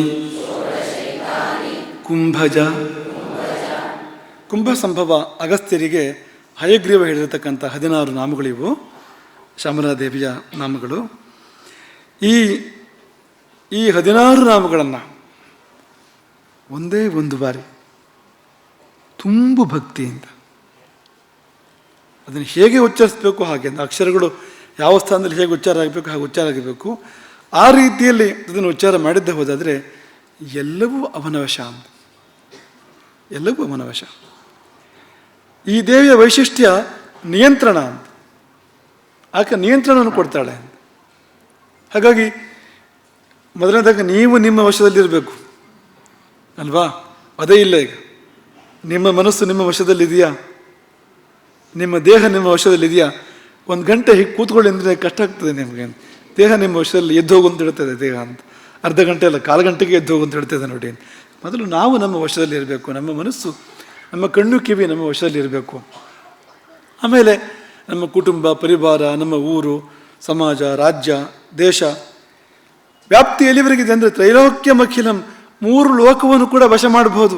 ಈ 16 ನಾಮಗಳನ್ನು ಉಪಯೋಗಿಸಿ, ಇವುಗಳನ್ನು ಭಕ್ತಿಯಿಂದ ಈ ನಾಮಗಳನ್ನು ಜಪಿಸ್ತಾ 3 ಲೋಕವನ್ನು ಕೂಡ ವಶ ಮಾಡಬಹುದು. ಸರಿಯಾಗಿ ಹೇಳಿದ್ದೆ ಹೋದಾದರೆ 1 ಬಾರಿ ಸಾಕು, ಒಂದೇ ಒಂದು ಬಾರಿ ಸಾಕು ಎಂಬುದಾಗಿ ಹಯಗ್ರೀವ ಇದನ್ನು ನಿರೂಪಣೆ ಮಾಡಿದ್ದಾನೆ ಅಂತ. ಹಾಗಾಗಿ ಬಹಳ ದೊಡ್ಡ ಗುಣ ವಶದಲ್ಲಿಟ್ಕೊಳ್ಳುವಂಥದ್ದು, ನಿಯಂತ್ರಣದಲ್ಲಿಟ್ಕೊಳ್ತಕ್ಕಂಥದ್ದು, ಅದನ್ನು ಕೊಡ್ತದೆ ಈ ದೇವಿಯ ಈ 16 ನಾಮಗಳು. ಹಾಗಾಗಿ ಅದನ್ನು ನಾವು ಜೀವನದಲ್ಲಿ ಇಟ್ಕೊಳ್ಳೋಣ ಅಂತ. ಕಥೆ ಮುಂದುವರಿತದೆ. ಆ ಮಂತ್ರಿನಾಥ ಯಾವ ಕಡೆ ನೋಡ್ತಾಳೋ ಸೈನ್ಯ ಆ ಕಡೆಗೆ ಮುಂದುವರ್ಕೊಂಡು ಹೋಗ್ತಾ ಇತ್ತು ಅಂತ. ದೃಷ್ಟಿ ಹೋದೆಡೆಗೆ, ಆಕೆಯ ದೃಷ್ಟಿ ಹರಿದೆಡೆಗೆ ಸೈನ್ಯ ಮುಂದುವರ್ಕೊಂಡು ಹೋಗ್ತಾ ಇತ್ತು ಅನ್ನುವಲ್ಲಿಗೆ ಅವಳ ನಿಯಂತ್ರಣ ಏನು ಅನ್ನೋದನ್ನು ನಾವು ಅರ್ಥ ಮಾಡ್ಕೊಳ್ಬೇಕು ಅಂತ. ಬರೀ ಅವಳ ಸೈನ್ಯ ಮಾತ್ರ ಅಲ್ಲ, ಇಡೀ ಲಲಿತಾ ಸಾಮ್ರಾಜ್ಯವೇ ಈಕೆಯ ಅಧೀನ. ಯಾಕೆಂದರೆ ಲಲಿತಾ ಪರಮೇಶನ್ಯಾ ರಾಜ್ಯ ಚರ್ಚಾತು ಯಾವತಿ, ಈ ಇಡೀ ತನ್ನ ಸಾಮ್ರಾಜ್ಯದ ಕುರಿತು ಯಾವ ಚರ್ಚೆ ಆಗಬೇಕು ಅಂದರೂ ಕೂಡ ಈ ಮಂತ್ರಿಣಿ ಇರಲೇಬೇಕು, ಶ್ಯಾಮಲಾದೇವಿ ಇರಲೇಬೇಕು. ಆಕೆ ಇಲ್ಲದೆ ಯಾವ ಚರ್ಚೆಯೂ ಕೂಡ ಆಗೋದಿಲ್ಲ, ಯಾವ ನಿರ್ಣಯವೂ ಕೂಡ ಆಗೋದಿಲ್ಲ, ಯಾವ ಕಾರ್ಯವೂ ಕೂಡ ನಡೆಯೋದಿಲ್ಲ. ಏನೇ ನಡಿಬೇಕು ಅಂದರೂ ಕೂಡ ಈ ಶ್ಯಾಮಲಾದೇವಿ ಬೇಕು ಜೊತೆಯಲ್ಲಿ, ಪಕ್ಕದಲ್ಲಿ ಅಂತ. ಹಾಗಾಗಿ ಎಲ್ಲ ಸಂಪೂರ್ಣವಾಗಿರ್ತಕ್ಕಂಥ ಆಡಳಿತ ಏನಿದೆ, ಪ್ರಶಾಸನ ಸುಶಾಸನ ಪೂರ್ತಿ ಈಕೆಯ ಮೂಲಕ ಆಗುವಂಥದ್ದು. ಅದು ಮಾತ್ರವಲ್ಲ, ಸೇನಾಧಿಪತಿ ದಂಡನಾಥ ದೇವಿ ಇದ್ದರೂ ಕೂಡ ಆ ಶಕ್ತಿಯರ ಬಗ್ಗೆ ಏನೇ ಚರ್ಚೆ ಆಗೋದಾದರೂ ಕೂಡ ಇವಳ ಮೂಲಕ ಆಗಬೇಕು, ಇವಳ ಅಧೀನದಲ್ಲಿರ್ತಕ್ಕಂಥದ್ದು ಇವೆಲ್ಲವೂ ಕೂಡ ಅಂತ ಒಂದು ಮಹಾದೇವಿ ಶ್ಯಾಮಲಾದೇವಿ. ಆಕೆಯ ಒಂದು ಕೈಯಲ್ಲಿ ವೀಣೆ ಇರ್ತದೆ ಯಾವಾಗಲೂ, ಇನ್ನೊಂದು ಕೈಯಲ್ಲಿ ಗಿಳಿ ಇರ್ತದೆ. ನೀವು ಈ ಚಿತ್ರ ಎಲ್ಲರೂ ನೋಡಿರ್ಬೋದು ನೀವು.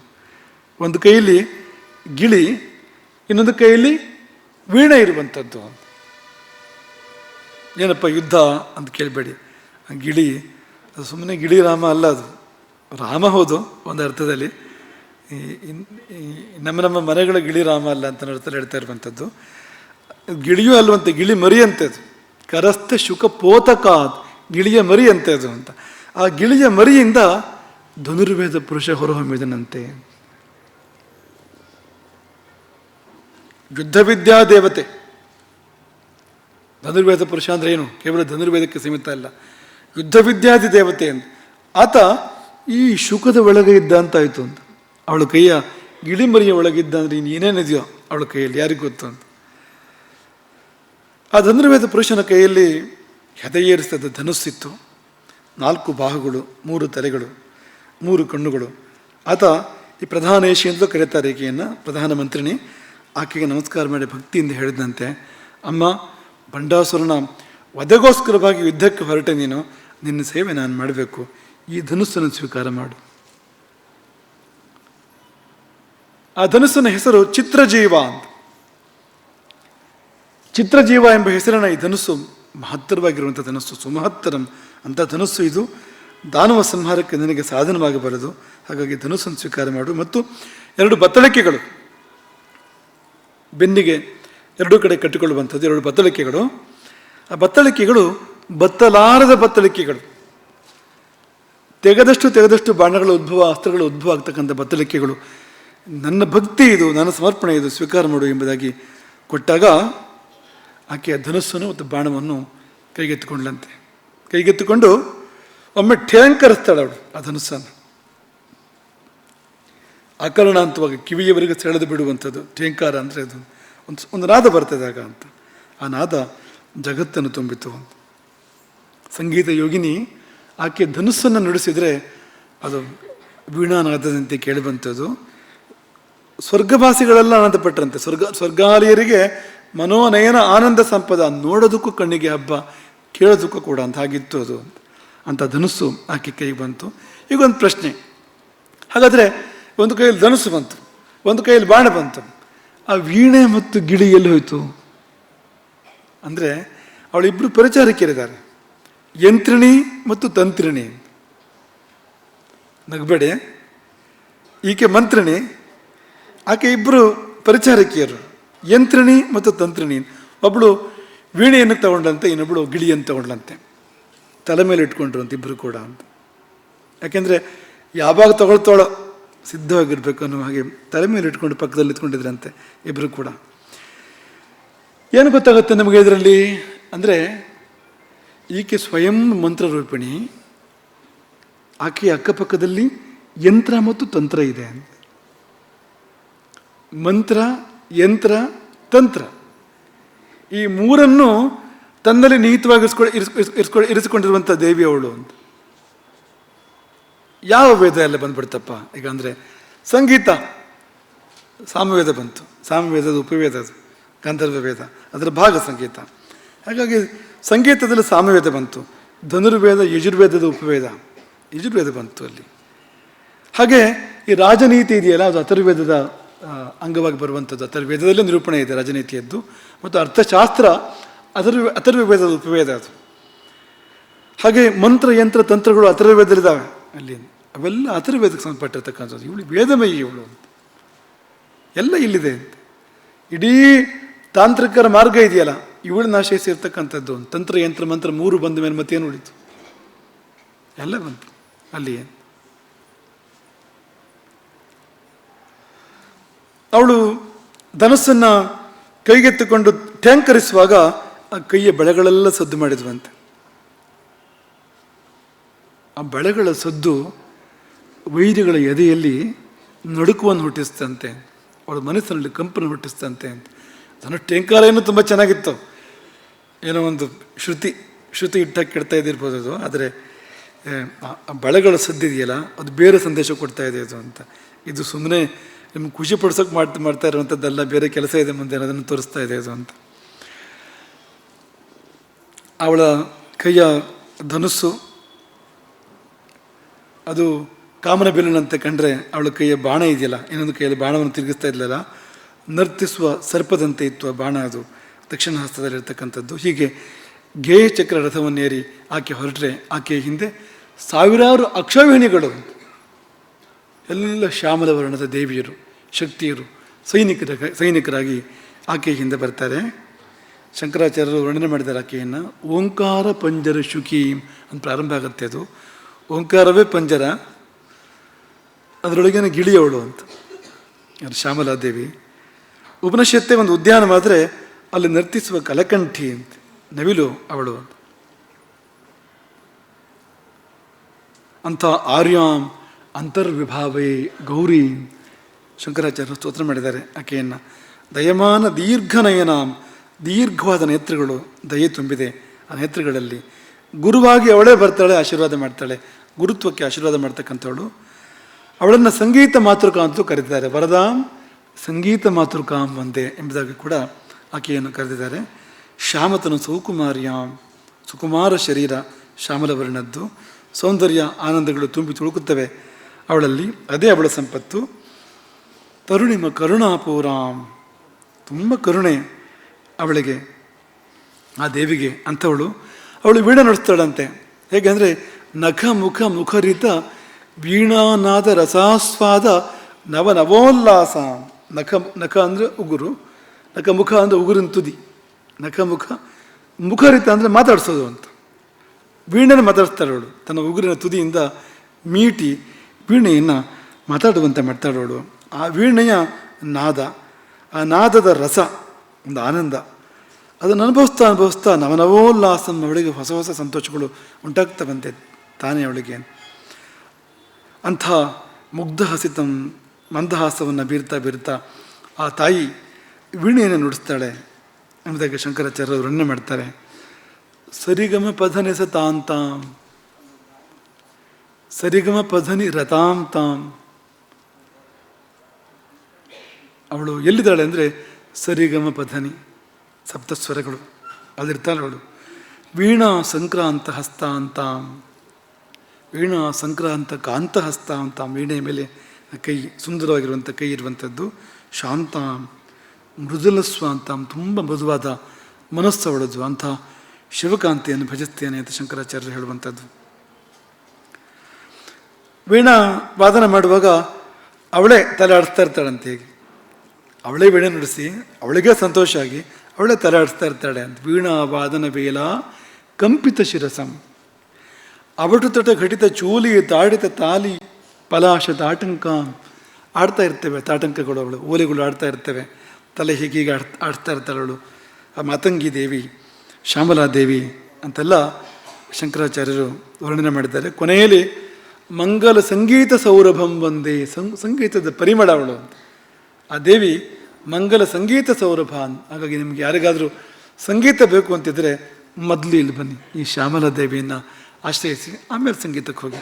ಸಂಗೀತಾಭ್ಯಾಸ ಮಾಡುವಾಗಲೂ ಕೂಡ ಆಕೆ ಮೇಲೆ ಭಕ್ತಿ ಮಾಡಿ ನಿಮಗೆ ಸಂಗೀತ ಒಲಿತು ಬರ್ತದೆ ಅಂತ. ಆಯಿತು, ಎಲ್ಲ ಹೊರಟಾಯ್ತು. ಈಗ ದೊಡ್ಡಮ್ಮನವರು ಹೊರಡಬೇಕಲ್ಲ ಈಗ ಅಂತ. ಸೇನಾಪತಿಯು ಹೊರಟಾಯ್ತು, ಮಂತ್ರಿಯೂ ಹೊರಟಾಯ್ತಲ್ಲ ಈಗ. ಕೊಟ್ಟ ಕೊನೆಯಲ್ಲಿ ಸೇನಾ ನಾಯಕಿಯರ ಮಂತ್ರನಾಯಕಿಯರ ನಿರ್ಯಾಣದ ಬಳಿಕ ಕೊನೆಯಲ್ಲಿ ಹೊರಟು ನಿಂತಳು ಮಹಾರಾಜ್ಞಿ. ಅದನ್ನು ನಿರೂಪಣೆ ಮಾಡೋದಕ್ಕಿಂತ ಮುಂಚೆ 3 ರಥಗಳ ಬಗ್ಗೆ ನಾವು ನಿಮಗೆ ಹೇಳಬೇಕು. ಆ ಶಕ್ತಿ ಸೈನ್ಯದ ಮಧ್ಯದಲ್ಲಿ 3 ರಥಗಳು ಉನ್ನತೋನ್ನತವಾಗಿ ಶೋಭಿಸ್ತಾ ಇದ್ವು, ವಿಶಾಲವಾಗಿ ಶೋಭಿಸ್ತಾ ಇದ್ವು. 3 ರಥಗಳಿಗೆ ಏನು ಹೆಸರು ಅಂದರೆ, ಒಂದು ಚಕ್ರರಾಜರಥ, ಇನ್ನೊಂದು ಗೇಯ ರಥ, ಮತ್ತೊಂದು ಕಿರಿಚಕ್ರರಥ ಅಂತ 3 ರಥಗಳು. ಚಕ್ರರಾಜರಥ ರಾಜರಾಜೇಶ್ವರಿ ಇರ್ತಾಳೆ ಆ ರಥವನ್ನು. ಶ್ರೀಚಕ್ರವೇ ಇದು, ಬೇರೆ ಏನೂ ಇಲ್ಲ, ಇದೇ ಆ ರಥ ಅದು. ಹಾಗಾಗಿ ಚಕ್ರರಾಜರಥ ರಾಜರಾಜೇಶ್ವರಿಯದ್ದು, ಮಹಾರಾಜ್ಞೆಯದ್ದು. ಗೇಯ ರಥ ಶ್ಯಾಮಲಾಂಬಿಕೆ ಮಂತ್ರಿಣಿ ಆಕೆಯದ್ದದು. ಕಿರಿಚಕ್ರ ರಥ ದಂಡನಾಥ ದೇವಿ. ಕಿರಿ ಅಂದರೆ ವರಾಹ ಅಂತ ಅರ್ಥ, ಅದಕ್ಕೆ ವರಾಹಮುಖಿ ವಾರಾಹಿ ಆಕೆಯದ್ದು. 3 ರಥಗಳು, ಒಂದನ್ನು ಬಿಟ್ಟು ಒಂದೆಲ್ಲೋ ಅಂಥದ್ದು. ಚಕ್ರರಾಜರಥೋ ಯತ್ರ ತತ್ರ ಗೇಯ ರಥೋತ್ತಮ. ಎಲ್ಲಿ ಚಕ್ರರಾಜ ರಥ ಇದೆಯೋ ಅಲ್ಲಿ ಪಕ್ಕದಲ್ಲಿ ಗೇಯ ಚಕ್ರ ರಥ ಇದ್ದೇ ಇದೆ ಅಂತ ಅಂದ್ಕೊಳ್ಳಿ ನೀವು, ಅದನ್ನು ಬಿಟ್ಟದಿಲ್ಲ ಅಂತ. ಅಂದರೆ ಎಲ್ಲಿ ಮಹಾರಾಜ್ಞಿ ಇದ್ದಾಳೋ ಅಲ್ಲೇ ಪಕ್ಕದಲ್ಲಿ ಶ್ಯಾಮಲಾಂಬಿಕೆ ಇದ್ದೇ ಇರ್ತಾಳೆ. ಮಹಾರಾಜ್ಞಿ ಬಂದ ಮೇಲೆ ಶ್ಯಾಮಲಾಂಬಿಕೆಯನ್ನು ಹುಡುಕೋದೇ ಬೇಡ ನೀವು, ಅವಳು ಇದ್ದೇ ಇರ್ತಾಳೆ ಪಕ್ಕದಲ್ಲಿ ಅಂತ. ಹಾಗಾಗಿ ಚಕ್ರರಾಜ ರಥೋ ಯತ್ರ ತತ್ರ ಗೇಯ ರಥೋತ್ತಮ, ಯತ್ರ ಗೇಯ ರಥಸ್ತತ್ರ ಕಿರಿಚಕ್ರ ರಥೋತ್ತಮ. ಗೇಯ ರಥ ಬಂತು ಅಂದರೆ, ಮಂತ್ರಿಣಿಯ ರಥ ಬಂತು ಅಂದರೆ ಪಕ್ಕದಲ್ಲಿ ಕಿರಿಚಕ್ರ ರಥ ಬೇಕೇ ಬೇಕು. ದಂಡನಾಥ ದೇವಿಯ ರಥ ಪಕ್ಕದಲ್ಲಿ ಬೇಕೇ ಬೇಕು. 3 ದೇವಿಯರು ಒಬ್ಬರನ್ನು ಬಿಟ್ಟು ಒಬ್ಬರಿಲ್ಲ. ಅಂದರೆ ಲಲಿತೆಯನ್ನು ಬಿಟ್ಟು ಶ್ಯಾಮಲ ಇಲ್ಲ, ಶ್ಯಾಮಲೆಯನ್ನು ಬಿಟ್ಟು ದಂಡನಾಥ ಇಲ್ಲ ಅಂತ. ಹಾಗಾಗಿ ಒಂದ್ರ ಪಕ್ಕ 3 ರಥಗಳು ಬರುವಂಥದ್ದು ಆ ರಥಗಳು ಅಂತ. ಚಕ್ರರಾಜ ರಥ 10 ಯೋಜನ ಎತ್ತರ ಅದು. ಗೇಯ ರಥ ಲಲಿತೆಯ ಗೌರವಾರ್ಥವಾಗಿ ಅದು 7 ಯೋಜನ ಎತ್ತರ ಅದು. ಕಿರಿಚಕ್ರ ರಥ 6 ಯೋಜನ ಎತ್ತರ ಅಂತ. 10, 7, 6 ಅಂತ ಕಲ್ಪನೆ ಮಾಡ್ಕೊಳ್ಳೋಕೆ ಇರುವಂಥದ್ದು ಇದು. ನೀವು ಏನಪ್ಪ ನೀವು ಯುದ್ಧದ್ದು ಹೇಳಿ ಅಲ್ವಲ್ಲ ಇನ್ನೊಂದು ಬೇಜಾರು ಮಾಡ್ಕೊಳ್ಬೇಡಿ. ಅದು ಯುದ್ಧದ್ದು ಅದು 1-5 ನಿಮಿಷದಲ್ಲೂ ಹೇಳ್ಬೋದು ಇದು ಎಲ್ಲೋದನ್ನು ಕೂಡ. ಅದಲ್ಲ, ಕಣ್ಣಿಗೆ ಕಟ್ಟಬೇಕು ನಮಗಿದು ಅನ್ನೋ ಕಾರಣಕ್ಕೋಸ್ಕರ ಇದನ್ನು ಹೇಳ್ತಾ ಇರುವಂಥದ್ದು ಅಂತ. ವಿಶಾಲವಾದ ಶಕ್ತಿ ಸೈನ್ಯದ ಮಧ್ಯದಲ್ಲಿ 3 ಧ್ವಜಗಳು, 3 ರಥಗಳು ಉನ್ನತೋನ್ನತವಾಗಿರ್ತಕ್ಕಂಥದ್ದು. ಅದರಲ್ಲಿ ಸರ್ವೋನ್ನತ ರಾಜರಾಜೇಶ್ವರಿಯ ರಥ, ತದನಂತರ ಅದರ ಪಕ್ಕದಲ್ಲಿ ಗೇಯ ರಥ, ಶ್ಯಾಮಲಾದೇವಿ ಇರ್ತಾಳೆ ಅದರಲ್ಲಿ ಆ ರಥದಲ್ಲಿ, ಅದು 7 ಯೋಜನೆ ಎತ್ತರ. ಕಿರಿಚಕ್ರ ರಥ 6 ಯೋಜನೆ ಎತ್ತರ ಇರತಕ್ಕಂಥದ್ದು. ಇನ್ನು ಆ ಚಕ್ರರಾಜ ರಥವನ್ನು ವರ್ಣನೆ ಮಾಡ್ತಾರೆ ಹಯಗ್ರೀವರು. ಯಾವ ಮಹಾಕವಿಯ ಶಬ್ದಗಳಿಗೂ ಕಡಿಮೆ ಅಲ್ಲಿವು ಅಂತ ತುಂಬ ಸುಂದರವಾಗಿರುವಂಥ ಶ್ಲೋಕಗಳು, ತುಂಬ ಸುಂದರವಾಗಿರುವಂಥದ್ದು. ನಿಮಗೆ ಸಂಸ್ಕೃತ ಗೊತ್ತಿರಬೇಕು ಅಂತ ನಮಗನ್ಸೋದು. ಈ ಶ್ಲೋಕಗಳು ನೋಡಿದಾಗ ನಿಮ್ಮ ಸಂಸ್ಕೃತ ಕಲಿಬೇಕಾಗುತ್ತೆ ನೀವು ಅಂತ. ಯಾಕೆಂದರೆ ಕಲಿತ್ರೆ ನಿಮಗೆ ಸ್ವಾರಸ್ಯ ಗೊತ್ತಾಗೋದು. ನಾವು ಏನೇ ಮಾಡಿದರೂ ನಿಮಗೆ ಅದನ್ನು ಕನ್ನಡದಲ್ಲಿ ಹೇಳೋಕ್ಕಾಗೋದಿಲ್ಲ. ಆ ಭಾವವನ್ನು ತರೋಕ್ಕೆ ಸಾಧ್ಯವೇ ಇಲ್ಲ. ಹಾಗಾಗಿ ನೀವು ಆ ಭಾಷೆ ಗೊತ್ತಾದರೆ ಆ ಮೂಲದಲ್ಲಿ ನೀವು ಅರ್ಥ ಮಾಡಿಕೊಂಡ್ರೆ ಅದ್ರ ರೀತಿಯೇ ಬೇರೆ ಅಂತ. ಮತ್ತು ಅನುಭವದಲ್ಲಿ ಅರ್ಥ ಮಾಡಿಕೊಂಡ್ರೆ ಅದು ಇನ್ನೂ ಬೇರೆ ರೀತಿ ಇರ್ಬೋದು. ಧ್ಯಾನದಲ್ಲಿ, ಅನುಭವದಲ್ಲಿ ಅದನ್ನು ಸಾಕ್ಷಾತ್ಕಾರ ಮಾಡಿದರೆ ಅದು ಪರಮ ಅನುಭವ. ಅದು ಕೊನೆ ಪಕ್ಷ ಸಂಸ್ಕೃತ ಗೊತ್ತಿದ್ದರೆ ಇದರ ಸ್ವಾರಸ್ಯ ನಮಗೆ ಗೊತ್ತಾಗ್ತದೆ ಅಂತ. ಹಾಗೆ ಈ ಚಕ್ರರಾಜ ರಥ ಅಂದರೆ ಏನು? ಶ್ರೀಚಕ್ರವೇ ಇದು ಅಂತ. ಎಷ್ಟು ವಿಚಿತ್ರ ಅಂದರೆ, ಇವತ್ತು ಲಲಿತಾ ಪಂಚಮಿ. ಈ ಲಲಿತಾ ಪಂಚಮಿಗೆ ಸರಿಯಾಗಿ ತಾನಾಗಿ ಆ ಶ್ರೀಚಕ್ರ ನಿರೂಪಣೆ ಬಂದು ತಲುಪಿದೆ ಅಂತ ಅಲ್ಲಿಗೆ. ನಾವಿದನ್ನು ಯೋಜನೆ ಮಾಡಿದ್ದಲ್ಲ. ಕಳೆದ ಬಾರಿ ಹಿಂದೆ ನಾವು ಮಾಡುವಾಗ ಈ ಲಲಿತಾ ಪಂಚಮಿ ದಿನಕ್ಕೆ ಲಲಿತಾವತಾರ ದೇವಿ ಪ್ರಾದುರ್ಭಾವ 1ನೇ ದಿವಸ ನಾವು ಮಾಡಿದ್ವಿ. ಅದನ್ನು ಈ ಸರ್ತಿ ಬೇಗ ಮಾಡಿ ಸಂಕ್ಷೇಪವಾಗಿ ಮಾಡಿದ್ವಲ್ಲ, 1ನೇ ದಿವಸವೇ ಅದು 5ನೇ ದಿವಸಕ್ಕೆ ಬಂದಿತ್ತು, ಲಲಿತಾ ಪಂಚಮಿಗೆ ಬಂದಿತ್ತು ಅದು. ಆದರೆ ಈ ಬಾರಿ ನಾವು 1ನೇ ದಿನ ಸಂಕ್ಷೇಪ ಮಾಡಿದ್ವಲ್ಲ ಎಲ್ಲವನ್ನೂ ಕೂಡ. ಲಲಿತಾವತಾರ 1ನೇ ದಿನ ಬಂದೋಯ್ತಲ್ಲ. ಆದರೆ ದೇವಿ ಯೋಜನೆ ಹೇಗಿರ್ತದೆ ಅಂದರೆ, ಈ ಶ್ರೀಚಕ್ರ ನಿರೂಪಣೆ ಇದೆಯಲ್ಲ ಅದು ಸರಿಯಾಗಿ 5ನೇ ದಿನಕ್ಕೆ ಲಲಿತಾ ಪಂಚಮಿಗೆ ಬಂದಿದೆ. ಇಂದು ಲಲಿತೆಯ ಅವತಾರ ದಿನ.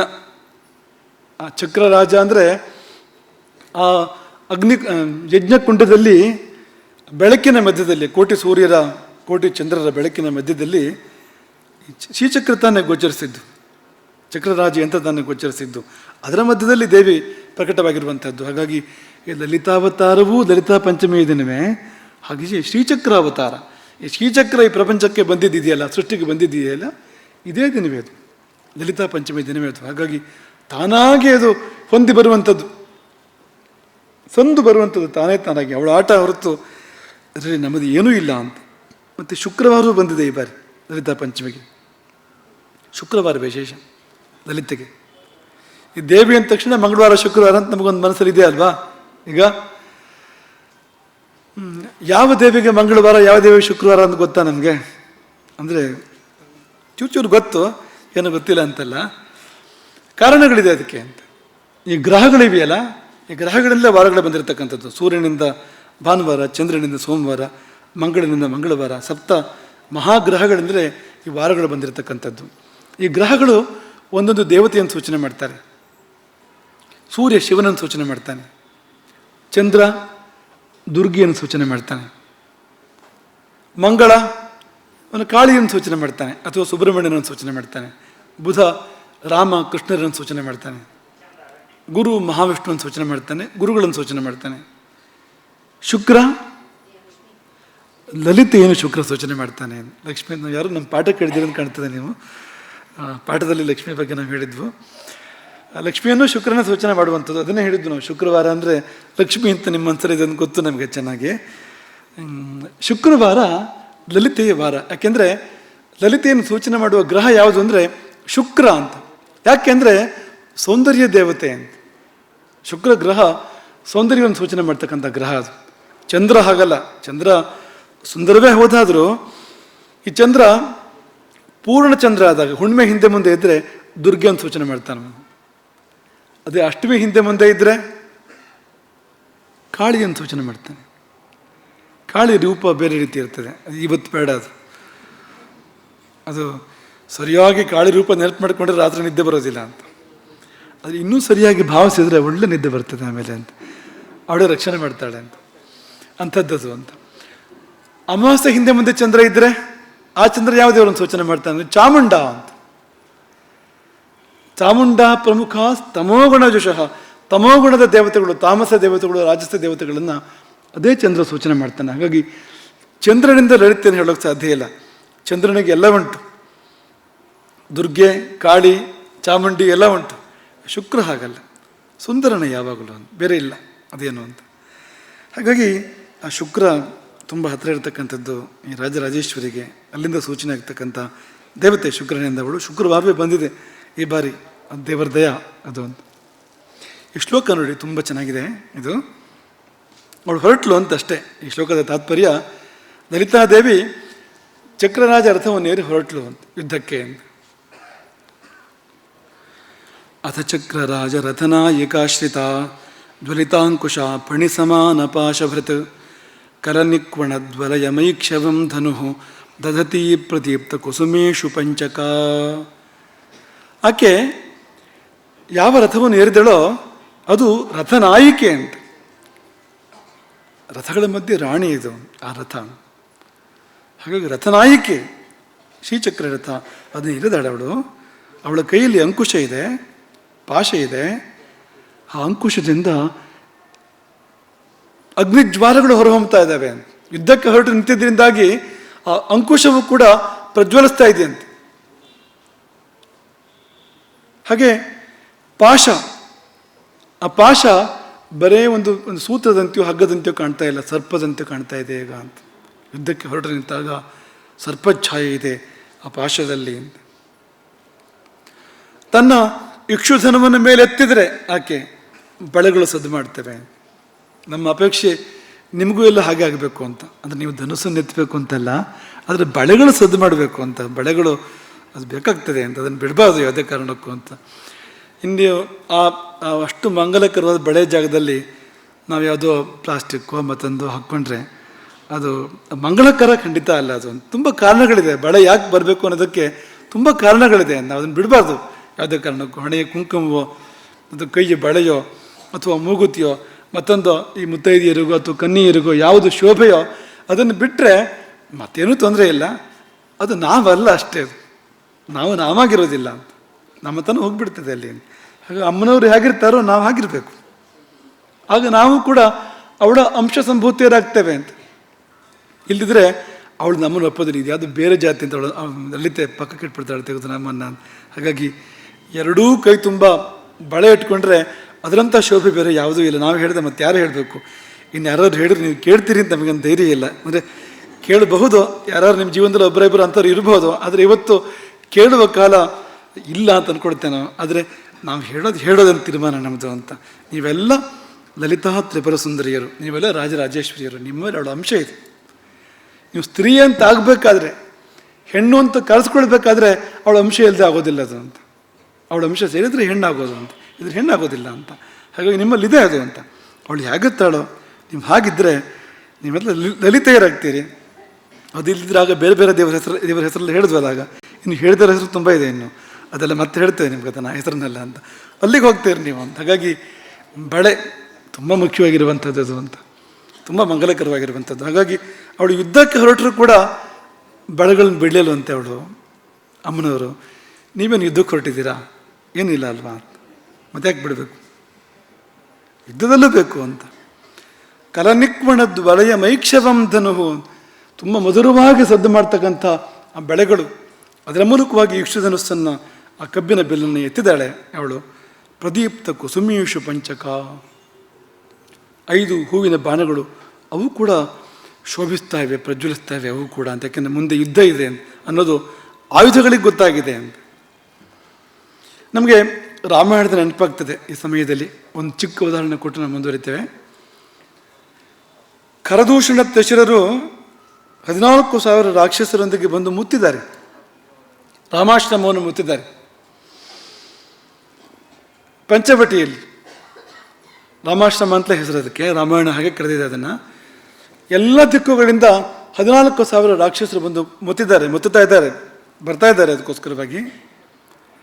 ಆ ರಾಕ್ಷಸರು ಬರುವುದಕ್ಕಿಂತ ಕೊಂಚ ಪೂರ್ವದಲ್ಲಿ ರಾಮ ಲಕ್ಷ್ಮಣನಿಗೆ ಹೇಳ್ತಾನೆ, ತಮ್ಮ ಯುದ್ಧ ಸನ್ನಿಹಿತ ಆಯಿತು ಅಂತ, ಘೋರ ಯುದ್ಧ ನಡೀತದೆ ಈಗ ಅಂತ.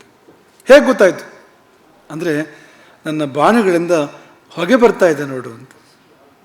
ರಾಮನ ಬಾಣಗಳಿಂದ ಹೊಗೆ ಹೊರಹೊಮ್ತಾ ಇದೆಯಂತೆ. ಸಧೂಮಾಶ್ಚ ಶರಾಸ್ ಸರ್ವೇ, ನನ್ನೆಲ್ಲ ಬಾಣಗಳು ಕೂಡ ಹೊಗೆ ಉಗುಳ್ತಾ ಇದ್ದಾವೆ ಅಂತ. ಸರ್ವೇ ಯುದ್ಧಾಭಿನಂದಿನ, ಯುದ್ಧ ಯುದ್ಧ ಯುದ್ಧ ಅಂತ ಬಾಣಗಳು ಹೇಳ್ತಾ ಇದ್ದಾವೆ ಅಂತ.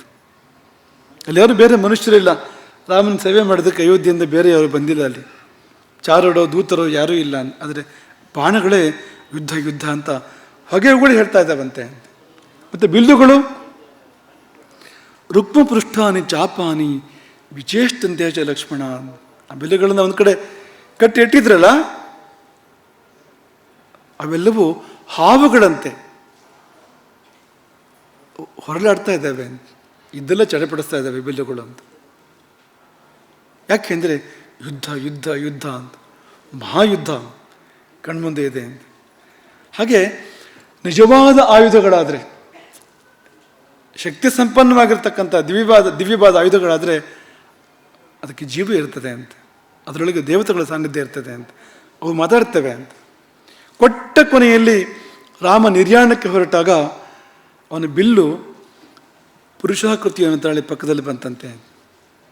ಕೊನೆಯ ಪ್ರಯಾಣ, ಸರಿಯು ನದಿಯ ಕಡೆಗೆ ರಾಮ ಹೊರಟಿರುವಂಥದ್ದು, ಮಹಾಪ್ರಸ್ಥಾನ ಅದು ಅಂತ. ಹಾಗೆ ಬಾಣಗಳು, ಅಸ್ತ್ರಗಳು ಎಲ್ಲವೂ ಕೂಡ ರೂಪ ತಾಳಿ ಒಟ್ಟಿಗೆ ಬಂದು. ಆಗ ನಮಗೆ ಗೊತ್ತಾಗುವಂಥದ್ದು ಏನು ಅಂದರೆ, ಇದು ಮಾಮೂಲಿ ಬಿಲ್ ಅಲ್ಲ, ಇದು ಮಾಮೂಲಿ ಬಾಣ ಅಲ್ಲ, ಇದು ಇವೆಲ್ಲ ದೇವತೆಗಳು ಅಂತ, ಆ ರೂಪದಲ್ಲಿ ಬಂದಿರತಕ್ಕಂಥದ್ದು ಎಂಬುದು ನಮಗೆ ಗೊತ್ತಾಗಬೇಕು ಅಂತ. ಹಾಗೆ ಅವಳ ಆಯುಧಗಳು ಪ್ರಜ್ವಲಿಸಿದವು.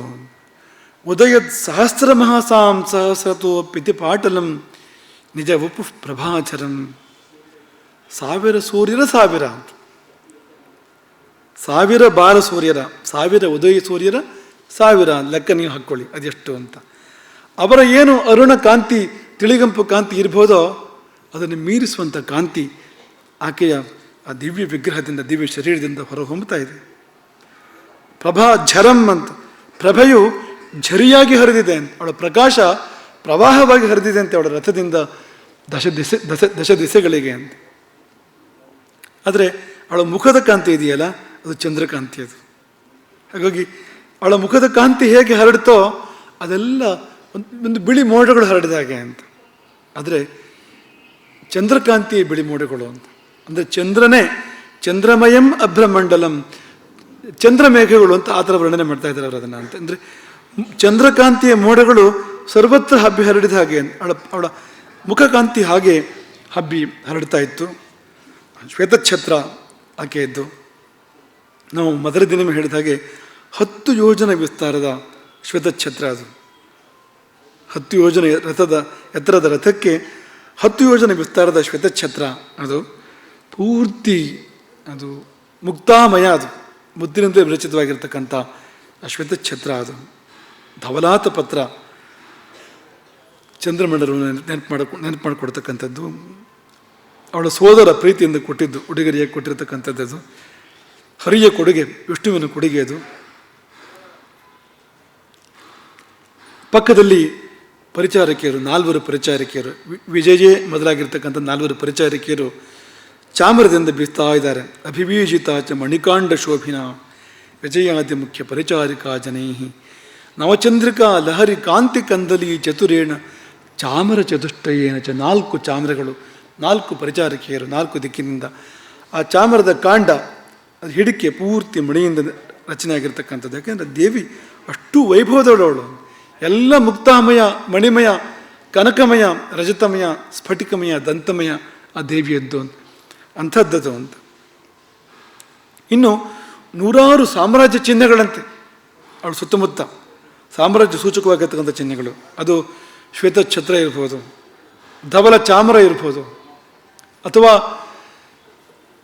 ಪೀತ ಪಿಶಂಗ ಇರ್ಬೋದು, ಅಥವಾ ಮಕರ ತೋರಣ ಇರ್ಬೋದು, ಸೂರ್ಯಚಂದ್ರ ಇರ್ಬೋದು. ಇಂಥ ಸಾಮ್ರಾಜ್ಯ ಸೂಚಕ ಚಿಹ್ನೆಗಳು ಸರ್ವತ್ರ ಅವಳ ಸುತ್ತಮುತ್ತ.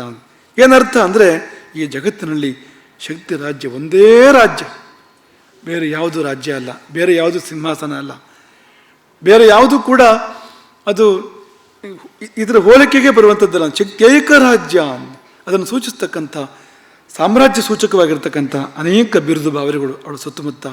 ಮತ್ತು ಗಾಯನ, ವಾದನ ಇವೆಲ್ಲವುಗಳಿಂದ ಶೋಭಿಸಿ ಆಕೆ ಯುದ್ಧಕ್ಕೆ ಹೊರಟಿರ್ತಕ್ಕಂಥದ್ದು. ಆ ಸಮಯದಲ್ಲಿ ಎಲ್ಲ ದೇವತೆಗಳು ಆಕೆಯನ್ನು ಅಭಿವಂದಿಸ್ತಾ ಇದ್ದಾರೆ. ತ್ರಿಮೂರ್ತಿಗಳ ಸಹಿತವಾಗಿ ಸಮಸ್ತ ದೇವತೆಗಳು ಕೂಡ ನಾ ಮುಂದು ತಾ ಮುಂದು ಅಹಂ ಪ್ರಥಮಿಕಾ ಕೃತ ಸೇವನಾನ. ನಮಸ್ಕಾರ ನಾನು ಮೊದಲು ಮಾಡ್ತೇನೆ, ಸೇವೆ ನಾನು ಮೊದಲು ಮಾಡ್ತೇನೆ ಎನ್ನುವಂತೆ ಮುಂದೆ ಬಂದಿರತಕ್ಕಂಥ ಎಲ್ಲ ದೇವತೆಗಳು ಅವರ ಕಡೆಗೆ ಒಂದು ಕಟಾಕ್ಷ ಮಾತ್ರ. ಕಾಮಾಕ್ಷಿ ಅಲ್ವಾ, ಹಾಗಾಗಿ ಅವಳ ಮಂತ್ರಿಯೇ ಹಾಗೆ ಅಂತ, ಕಣ್ಣಿನಲ್ಲೇ ಎಲ್ಲವೂ ಕೂಡ ಅಂತ. ಮತ್ತು ಇವಳನ್ನು ಕೇಳಬೇಕಾ ಅಂತ. ಹಾಗಾಗಿ ವರ್ಧಿತ ನುತೀನಿ ಕಟಾಕ್ಷಯಂತಿ ಅಂತ ಎಲ್ಲವನ್ನು ಕೂಡ ಕಟಾಕ್ಷಿಸ್ತಾ ಇದ್ದಾಳೆ ಅವಳು ಅಂತ, ರಾಜರಾಜೇಶ್ವರಿ ಅಂತ. ಇಂಥ ದೇವಿ ಹೊರಟ್ರೆ ಅವಳ ಶರಪಂಚಕ 5 ಪುಷ್ಪ ಬಾಣಗಳ ಪ್ರಭೆ ಅದು ಜಗತ್ತೆಲ್ಲವನ್ನೂ ಕೂಡ ತುಂಬಿದೆ.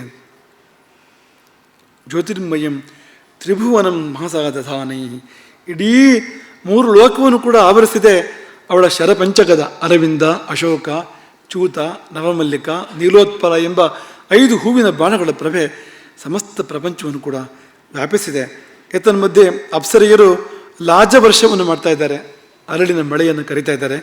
ಜಯಮಂಗಲ ಲಾಜವರ್ಷ, ಜಯಮಂಗಲದ ಅರಳಿನ ಮಳೆಯನ್ನು ಕರೀತಾ ಇದ್ದಾರೆ. ಅವಳ ಪಕ್ಕದಲ್ಲಿ ನಿತ್ಯಯರು, ಸಹಸ್ರನಾಮ ನೆನಪಾಗ್ತದೆ ನಿಮಗೆ. ನಿತ್ಯ ಪರಾಕ್ರಮ ಟೋಪ ನಿರೀಕ್ಷಣ ಸಮುತ್ಸುಕ. ನಿತ್ಯ ಶಬ್ದ ಬಂದಿದೆ ನೋಡಿ ಇಲ್ಲಿ. ನಿತ್ಯ ಅಂದರೆ ಯಾರು? 15 ದೇವಿಯರು ಆಕೆಯ ಅಂಗರಕ್ಷಕಿಯರು ಅಂತ. ಯಾರೆಲ್ಲ ಅಂದರೆ ಕಾಮೇಶಿ, ಭಗಮಾಲ, ನಿತ್ಯಕ್ಲಿನ್ನ, ಭೇರುಂಡ, ವನ್ಹಿಮಾಸಿನಿ, ಮಹಾವಜ್ರೇಶ್ವರಿ, ದೂತಿ, ತ್ವರಿತ, ಕುಲಸುಂದರಿ, ನಿತ್ಯ ಅಂತಲೇ ಒಬ್ಬಳು. ಮತ್ತೆ ನೀಲಪತಾಕ, ವಿಜಯ, ಸರ್ವಮಂಗಲ, ಜ್ವಾಲಾಮಾಲಿನಿಕ, ಚಿತ್ರ. ಈ ಹೆಸರುಗಳು ನಿಮ್ಮ ಕಿವಿಗೆ ಬೀಳಲಿ ಅಂತಲೇ ಹೇಳಿದ್ವು ಅಂತ. ಉದ್ದೇಶ ಏನಂದರೆ ನಿಮ್ಮ ಕಿವಿಗೆ ಶಬ್ದಗಳು ಬೀಳಬೇಕು ಅಂತ. ಆ ದೇವಿಯರು, ಒಬ್ಬೊಬ್ಬರು ದೇವಿಯರು ಕೂಡ ತುಂಬ ಪ್ರಭಾವ ಸಂಪನ್ನೆಯರು, ತುಂಬ ಮಹಿಮಾನ್ವಿತೆಯರು ಅವರೆಲ್ಲರೂ ಕೂಡ. ಜ್ವಾಲಾಮಾಲಿನಿಕ ಅಂದರೆ ಆಕೆ ಒಂದು ಅದ್ಭುತ ದೇವಿ ಅವಳು ಯುದ್ಧದ ಸಮಯದಲ್ಲಿ ರಾಕ್ಷಸರ ಉಪಟಳ ಉಂಟಾದಾಗ ಒಂದು ಜ್ವಾಲಾ ಮಾಲೆಯನ್ನು, ಒಂದು ಜ್ವಾಲಾ ಚಕ್ರವನ್ನು ನಿರ್ಮಾಣ ಮಾಡ್ತಾಳೆ ದೇವಿಯ ಇಡೀ ಸೈನ್ಯದ ಸುತ್ತಮುತ್ತ. ಅದರೊಳಗೆ ದೇವಿ ಸೈನ್ಯ, ದೇವಿ ಎನ್ನುವ ಹಾಗೆ ಅಂತ ದೇವಿಯವಳು ಅಂತ. ಇವರೆಲ್ಲ ಆಕೆಯ ಪಾದ ಸೇವೆ ಮಾಡ್ತಾರೆ, ಪಕ್ಕದಲ್ಲಿರ್ತಾರೆ, ಜೊತೆಯಲ್ಲಿರ್ತಾರೆ, ಅಂಗರಕ್ಷಕಿಯರು. ಈ ಶ್ರೀಚಕ್ರದಲ್ಲಿ ಮಧ್ಯೆ ಒಂದು ಬಿಂದು ಕಾಣ್ತದಲ್ವಾ, ಮಧ್ಯೆ ಅವರು ಬಿಂದು ಇದೆ ನೋಡಿ ಶ್ರೀಚಕ್ರದಲ್ಲಿ, ಅಲ್ಲಿ ಅವರು ಇರ್ತಾರೆ ಅಂತ, ಆ ಬಿಂದುವಿನಲ್ಲಿ. ಯಾಕೆ? ದೇವಿ ಇರೋದಲ್ಲಿ, ಆ ಬಿಂದುವಿನಲ್ಲಿ. ಅಂಗರಕ್ಷಕಿಯರು ಮತ್ತೆಲ್ಲಿರಬೇಕು. ಆ ಬಿಂದುವಿಗೆ ಆನಂದ ಪರ್ವ ಅಂತ ಹೆಸರು. ಅದನ್ನು ಒಂದು ಅಂತ ಕರೆಯೋದಿಲ್ಲ, ಆ ಶಬ್ದ ಬಳಸೋದಿಲ್ಲ.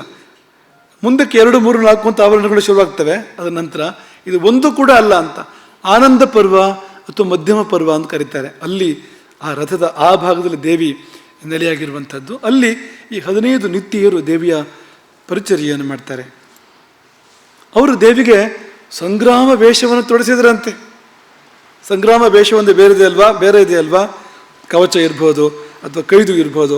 ಆ ಸಂಗ್ರಾಮಕ್ಕೆ ತಕ್ಕಂಥ ಉಡುಗೆ ತೊಡುಗೆ ಇದೆಯಲ್ಲ, ಅವರೇ ದೇವಿಗೆ ಅಲಂಕಾರ ಮಾಡೋರು ಪ್ರತಿನಿತ್ಯವೂ ಕೂಡ ಅಂತ. ಇಂದು ಅವರು ಸಂಗ್ರಾಮದ ಅಲಂಕಾರವನ್ನು, ಅದು ಮನೋಹರವಾಗಿದೆ ಅಂಥದ್ದು, ಅಂಥ ಅಲಂಕಾರವನ್ನು ಅವರು ಮಾಡಿದ್ದಾರೆ. ಅಂಥ ನಿತ್ಯ ಇರು. ಯಾರು ನಿತ್ಯ ಇರು ಅಂದರೆ, ನೀವು ಪಾಡ್ಯ, ಬಿದಿಗೆ, ತದಿಗೆ, ಚೌತಿ ಹೇಳ್ತಿರಲ್ಲ ನೀವು, ಇದೆಲ್ಲ ದೇವತೆಗಳು ಅಂತ. 15 ದೇವಿಯರು ಪತಿಪದೆಯಿಂದ ಪೂರ್ಣಿಮೆಯವರೆಗೆ 15 ದೇವಿಯರು ಅವರ ನಿತ್ಯರು, ಕಾಲರೂಪಿಣಿಯರು ಅವರು. ಹಾಗಾಗಿ ಅವರ ಪರಿಚಯ ನಮಗಿಲ್ಲ ಅಂತ ಹೇಳೋ ಹಾಗೆ ಇಲ್ಲ. ಸ್ವಲ್ಪ ಇತ್ತೀಚೆಗೆ ಪರಿಚಯ ಕಡಿಮೆ ಆಗಿದೆ. ಇತ್ತೀಚೆಗೆ ಸೆಪ್ಟೆಂಬರು, ಅಕ್ಟೋಬರು 25ನೇ ತಾರೀಕು, 28ನೇ ತಾರೀಕು ಬಂತಲ್ಲ, ಇದರಲ್ಲಿ ಏನಿದೆ? ಏನಿಲ್ಲ, ನಿಸ್ಸಾರ ಅದು.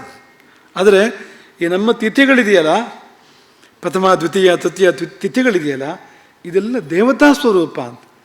ತಿಥೇಶ್ಚೈಶ್ವರ್ಯ ಮಾಪನೋತಿ. ಇವತ್ತು ಯಾವ ತಿಥಿ ಅಂತ ತಿಳ್ಕೊಂಡು ಮಾತ್ರಕ್ಕೆ ಸಂಪತ್ತು ಬರ್ತದಂತೆ ಅಂತ, ಅಷ್ಟರಿಂದಲೇ ಅಂತ. ಯೋಗ ರೋಗ ನಿವಾರಣಂ. ಇವತ್ತು ಯಾವ ಯೋಗ ಅಂತ ತಿಳ್ಕೊಂಡ್ರೆ ರೋಗ ನಿವಾರಣೆ ಆಗ್ತದೆ ಅದರಿಂದ ಅಂತ. ಕರಣದಿಂದ ಕಾರ್ಯಸಿದ್ಧಿ, ಯಾವ ಕರಣ ಅಂತ ತಿಳ್ಕೊಂಡ್ರೆ ಕಾರ್ಯಸಿದ್ಧಿ ಆಗ್ತದೆ ಅಂತ. ಇವೆಲ್ಲವೂ ಕೂಡ ಅಂತ ಶುಭ ಫಲವನ್ನು ಕೊಡುವಂಥದ್ದು. ಹಾಗೆ ವ್ಯತಿರಿಕ್ತ ಫಲವೂ ಕೂಡ ಇದೆ ಅಂತ. ತಿಥಿ ಯಾವುದನ್ನು ತಿಳ್ಕೊಳ್ಳದೆ ಇದ್ದರೆ ಸಂಪತ್ತು ಹೋಗ್ತದೆ ಅಂತ. ಇವತ್ತು ಯಾವ ತಿಥಿ ಅಂತ ನಮಗೆ ಗೊತ್ತಿಲ್ಲದೆ ಇದ್ದರೆ, ತಿಥಿಯನ್ನು ಅನಾದರಿಸಿದರೆ ಸಂಪತ್ತಿನ ಕ್ಷಯ ಅಂತ. ವಾರವನ್ನು ಅನಾದರಿಸಿದರೆ ಆರೋಗ್ಯದ ಕ್ಷಯ ಅದರಿಂದ. ಕರ್ಣವನ್ನು ಅನಾದರಿಸಿದರೆ ಕಾರ್ಯಹಾನಿ. ನಕ್ಷತ್ರ ಪಾಪ ಪರಿಹಾರ ಮಾಡ್ತದೆ. ನಕ್ಷತ್ರ ಧರತೆ ಪಾಪ ಪರಿಹಾರ ಮಾಡಲಿಕ್ಕಿರುವಂಥದ್ದು. ಹಾಗಾಗಿ ಇವುಗಳನ್ನು ತಿಳ್ಕೊಳ್ಬೇಕು. ಅದರಲ್ಲಿ ತಿಥಿನಿತ್ಯ, ನಿತ್ಯ ಅಂತ ಯಾಕೆ ಹೆಸರು ಅಂದರೆ, ನಿತ್ಯ ಬರ್ತಾರೆ ಅವರು ನಮ್ಮ ಜೀವನದಲ್ಲಿ ಅಂತ, ಪ್ರತಿನಿತ್ಯ ಬರ್ತಾರೆ. ಇವತ್ತು ಪಂಚಮಿ ಅಂತ, ಅದೊಂದು ತಿಥಿ. ಅದು ಪಂಚಮಿ ಅಂದರೆ ಯಾರು ಅಂದರೆ ವನ್ಯವಾಸಿನಿ ಎಂಬ ದೇವಿ ಅದು ಅಂತ. ಅವಳು ವಾಸ ಮಾಡೋದೇ ವನ್ನಿಯಲ್ಲಿ, ಅಗ್ನಿಯಲ್ಲಿ, ಅಂಥ ದೇವಿ ಅವಳು. ನೀವು ಹೇಳ್ಬೋದು ನಾವು ಕೂಡ ಹಾಗೆ ಆಗಿಬಿಟ್ಟಿದ್ದೇವೆ, ಬೆಂಕಿಯಲ್ಲಿ ವಾಸ ಮಾಡಿದಾಗ ಆಗಿದೆ, ಕಷ್ಟ ಕಷ್ಟ ಕಷ್ಟ ಅಂತ. ಅವಳಿಗೆ ಶರಣಾಗಿ ವನ್ಯವಾಸಿನಿ ನಿಮ್ಮ ಕಷ್ಟವನ್ನು ಪರಿಹಾರ ಮಾಡ್ತಾಳೆ ಅಂತ. ಹಾಗೆ ತಿಥಿನಿತ್ಯಾ ಕಾಲರೂಪಾ ವಿಶ್ವಂ ವ್ಯಾಪ್ಯೈವ ಸಂಸ್ಥಿತ. ಇಡೀ ವಿಶ್ವವನ್ನು ವ್ಯಾಪಿಸಿದಾರಂತೆ ಆ ದೇವಿಯರು. ಪರಿತೋ ರಚಿತಾಭಾಸ. ಆನಂದ ಮಹಾಪೀಠದಲ್ಲಿ, ರಥದ ಮಧ್ಯಮ ಪರ್ವದಲ್ಲಿ, ಆ ಬಿಂದುವಿನಲ್ಲಿ ದೇವಿಯ ಸುತ್ತ ಅವರ ನೆಲೆ. 15 ಮಂದಿ ಅಂಗರಕ್ಷಕಿಯರು, ಅವರ ಯುದ್ಧ ಮುಂದಕ್ಕೆ ಬರ್ತದೆ. ಆ 15 ಮಂದಿ ಅಂಗರಕ್ಷಕಿಯರು ಅದೇ ಅದು ನಿತ್ಯ ಪರಾಕ್ರಮ ಆಟೋಪ ನಿರೀಕ್ಷಣ ಸಮುತ್ಸುಕ. ಅಂದರೆ ಒಂದು ಹಂತದಲ್ಲಿ ವಿಡಂಗ ಅಂತ ಒಬ್ಬ ರಾಕ್ಷಸ ಮೋಸದಿಂದ ದೇವಿಯ ಬಹಳ ಹತ್ತಿರಕ್ಕೆ ಬಂದುಬಿಡ್ತಾನೆ, 15 ಅಕ್ಷುಣ್ಯ ಸೈನ್ಯ ತಗೊಂಡು. ಆ ಸಮಯದಲ್ಲಿ ಇವರು ಯುದ್ಧಕ್ಕೆ ಇಳಿತಾರೆ, 15 ಮಂದಿ ದೇವಿಯರು ಅಂತ, ಅಂಥವರವರು ಅಂತ. ಹಾಗಾಗಿ ಕಾಮೇಶ್ವರಿ ಪ್ರಭೃತಿವಿ, ಕಾಮೇಶ್ವರಿಯ ಮೊದಲಾಗಿರ್ತಕ್ಕಂಥ ಕಮನೀಯ ಭಾಭಿ, ತುಂಬ ಸುಂದರವಾಗಿರ್ತಕ್ಕಂಥ ಪ್ರಭೆ ರೂಪವುಳ್ಳಂಥ ದೀಪ್ತಾಯುಧ ದ್ಯುತಿ ತಿರಸ್ಕೃತ ಭಾಸ್ಕರಾಭಿ. ಅವರ ಕೈಯಲ್ಲಿ ಆಯುಧಗಳಿದೆ, ಸೂರ್ಯಪ್ರಭೆಯನ್ನು ತಿರಸ್ಕರಿಸ್ತಕ್ಕಂಥ ಆಯುಧಗಳನ್ನು ಹೊಂದಿರತಕ್ಕಂಥ ಅಂಥ ಪ್ರಭಾಶಾಲಿಯಾಗಿರ್ತಕ್ಕಂಥ ಆಯುಧಗಳನ್ನು ಹೊಂದಿರತಕ್ಕಂಥ ನಿತ್ಯ ದೇವಿಯರಿಂದ ಸೇವೆಗೊಳ್ಳುವಂಥ ಆ ರಾಜರಾಜೇಶ್ವರಿ ಆಕೆ ಹೊರಟಳು. ಶ್ರೀಚಕ್ರ ನಾಮ ತಿಲಕಂ, ಆ ರಥದ ತಿಲಕ ಯಾವುದು? ಶ್ರೀಚಕ್ರವೇ. ಈ ಮಧ್ಯೆ ಇರೋ ಬಿಂದು ತಿಲಕದಾಗ ಕಾಣೋದಿಲ್ವ ನಿಮಗದು?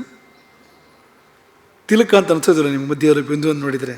ಹಾಗಾಗಿ ಶ್ರೀಚಕ್ರ ನಾಮ ತಿಲಕಂ ದಶಯೋಜನಾತಿ ತುಂಗ ಧ್ವಜೋಲ್ಲಿಖಿತ ಮೇಘಕದಂಬ ಮುಚ್ಚಿ, 10 ಯೋಜನದ ಎತ್ತರ ಇರತಕ್ಕಂಥ ಮೇಘಮಾಲೆಯನ್ನು ಮುಟ್ಟುವಂಥ ಉನ್ನತೋನ್ನತವಾಗಿರತಕ್ಕಂಥ ಆ ರಥ, ಸುತ್ತ 9 ಆಭರಣಗಳು ಅಂತ. ಆ ರಥದಲ್ಲಿ 9 ಬರ್ತದೆ ಒಟ್ಟು ಆಭರಣಗಳು. ಅಲ್ಲಿ ದೇವಿಯರು ಬರ್ತಾರೆ. ಆ 9 ಆಭರಣಗಳು, ನವಾಭರಣ, ಬೇರೆ ಬೇರೆ ಬೇರೆ ದೇವಿಯರು ಬರ್ತಾರೆ. ತೀವ್ರಾಭಿ ಆವರಣ ಶಕ್ತಿ ಪರಂಪರಾಭಿ, ಒಂದೊಂದರಲ್ಲಿ ಕೂಡ ಅನೇಕ ಅತ್ಯಂತ ತೀವ್ರವಾದ ಶಕ್ತಿಶಾಲಿಗಳಾದ ಆಭರಣ ದೇವತೆಗಳಿಂದ ಕೂಡಿದವಳಾಗಿ ಅವಳು ಆ ರಥವನ್ನು ಚಾಲನೆಗೊಳಿಸಿದ್ಲು. ರಥಂ ಸಮರಕರ್ಮಿಣಿ ಚಾಲಯಂತಿ ಆಯಿತು.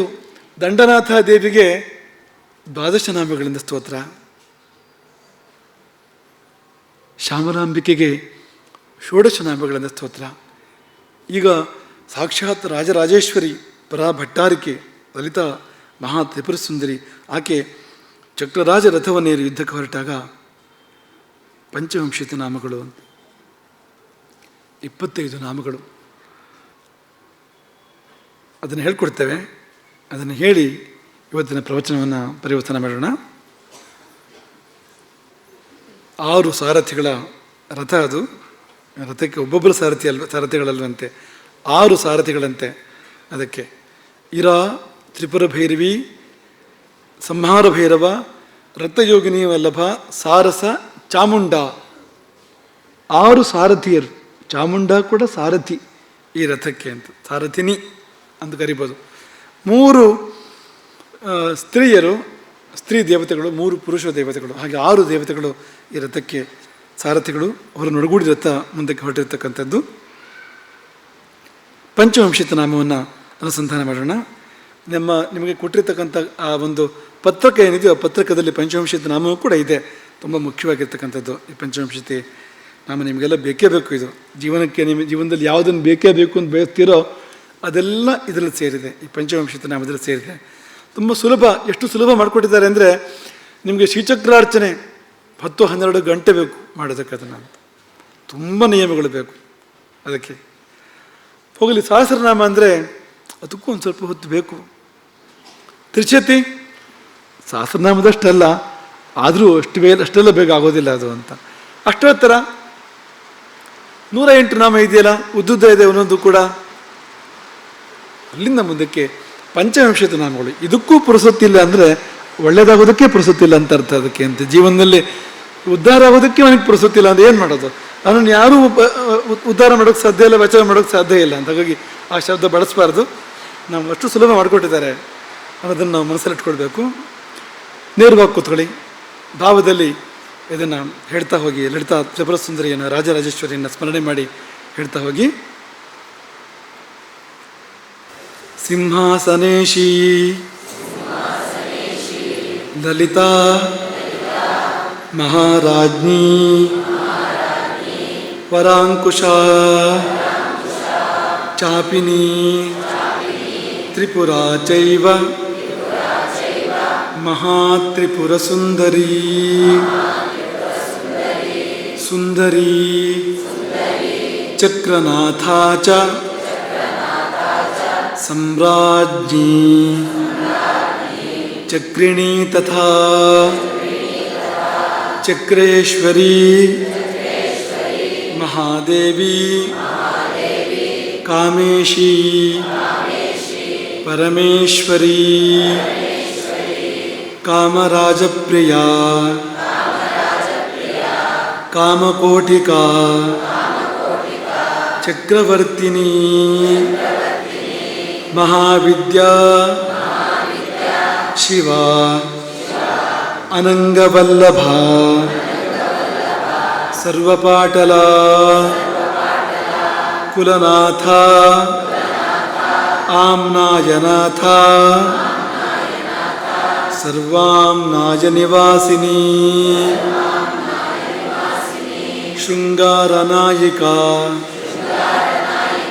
ಚೇತಿ ಪಂಚವಿಂಶತಿನಾಮಭಿಃ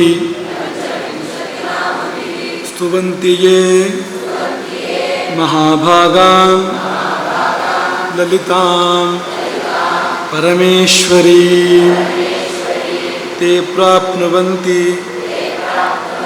ಸೌಭಾಗ್ಯಂ ಅಷ್ಟೌ ಸಿದ್ಧೀಃ ಮಹದ್ಯಶಃ.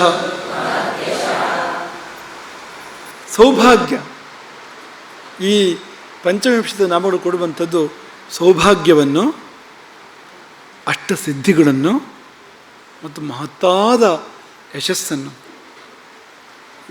ಪಂಚವಿಂಶತಿ ನಾಮಗಳು ಕೊಡ್ತವೆ. ಹೀಗೆ ಪ್ರಚಂಡ ಸಂಭ್ರಮಂ, ಅತ್ಯದ್ಭುತವಾಗಿರ್ತಕ್ಕಂಥ ಪ್ರಚಂಡವಾದ ಸಂಭ್ರಮದಿಂದ ಕೂಡಿರ್ತಕ್ಕಂಥ ಆ ಸೈನ್ಯವನ್ನು ಚಾಲನೆಗೊಳಿಸ್ತಾ ಲಲಿತಾಂಬಿಕೆ ಅತ್ಯಂತ ಕ್ರುದ್ಧಳಾಗಿ ಬಂಡಾಸುರನೆಡೆಗೆ, ಶೂನ್ಯಕ ಪಟ್ಟಣದೆಡೆಗೆ ಪ್ರಯಾಣವನ್ನು ಬೆಳೆಸಿದಳು, ವಿಜಯಂಗೈದಳು ಎನ್ನುವಲ್ಲಿಗೆ ಇವತ್ತಿನ ಪ್ರವಚನವನ್ನು ಪರ್ಯವಸಾನ ಮಾಡೋಣ. ಈ ವಾಕ್ಪುಷ್ಪಗಳಿಂದ ಆ ಲಲಿತಾ ತ್ರಿಪುರ ಸುಂದರಿ, ರಾಜರಾಜೇಶ್ವರಿ, ಶ್ರೀ ಲಲಿತೆ ಪರಾಭಟ್ಟಾರಿಕೆ ಸುಪ್ರೀತಳಾಗಲಿ. ಆಕೆ ನಿಮ್ಮೆಲ್ಲರನ್ನು ಕೂಡ ಹರಸಿ ಸೌಭಾಗ್ಯವನ್ನು ಕೊಡಲಿ, ಸಿದ್ಧಿಗಳನ್ನು ಕೊಡಲಿ. ಯಾವ ಸಿದ್ಧಿ ಜೀವದ ಉದ್ಧಾರಕ್ಕೆ ಕಾರಣ ಆಗ್ತದೋ ಅಂಥ ಪರಮಸಿದ್ಧಿಯನ್ನು ಕೊಡಲಿ ಮತ್ತು ಮಹದ್ಯಶವನ್ನು ಕೊಟ್ಟು ನಿಮ್ಮೆಲ್ಲರನ್ನೂ ಆಕೆ ಉದ್ಧಾರ ಮಾಡಲಿ. ನಿಮಗೆಲ್ಲರಿಗೂ ಶ್ರೇಯಸ್ಸಾಗಲಿ. ಲಲಿತಾ ಪಂಚಮಿಯ ಶುಭಾಶಯಗಳು ಮತ್ತು ಶುಭಾಶೀರ್ವಾದಗಳು ನಿಮಗೆಲ್ಲರಿಗೂ. ಹರೇ ರಾಮ. ಗೋಕರ್ಣ ಮಂಡಲಾಧೀಶ್ವರ ಶ್ರೀಮದ್ ಜಗದ್ಗುರು ಶಂಕರಾಚಾರ್ಯ ಶ್ರೀಮದ್ ರಾಘವೇಶ್ವರ ಭಾರತೀ ಸ್ವಾಮಿ ಮಹಾರಾಜ್ ಕಿ. ಅಂಬಾ ಮಾತಾ ಕಿ. ಅಂಬಾ ಮಾತಾ ಕಿ. ಜೈ.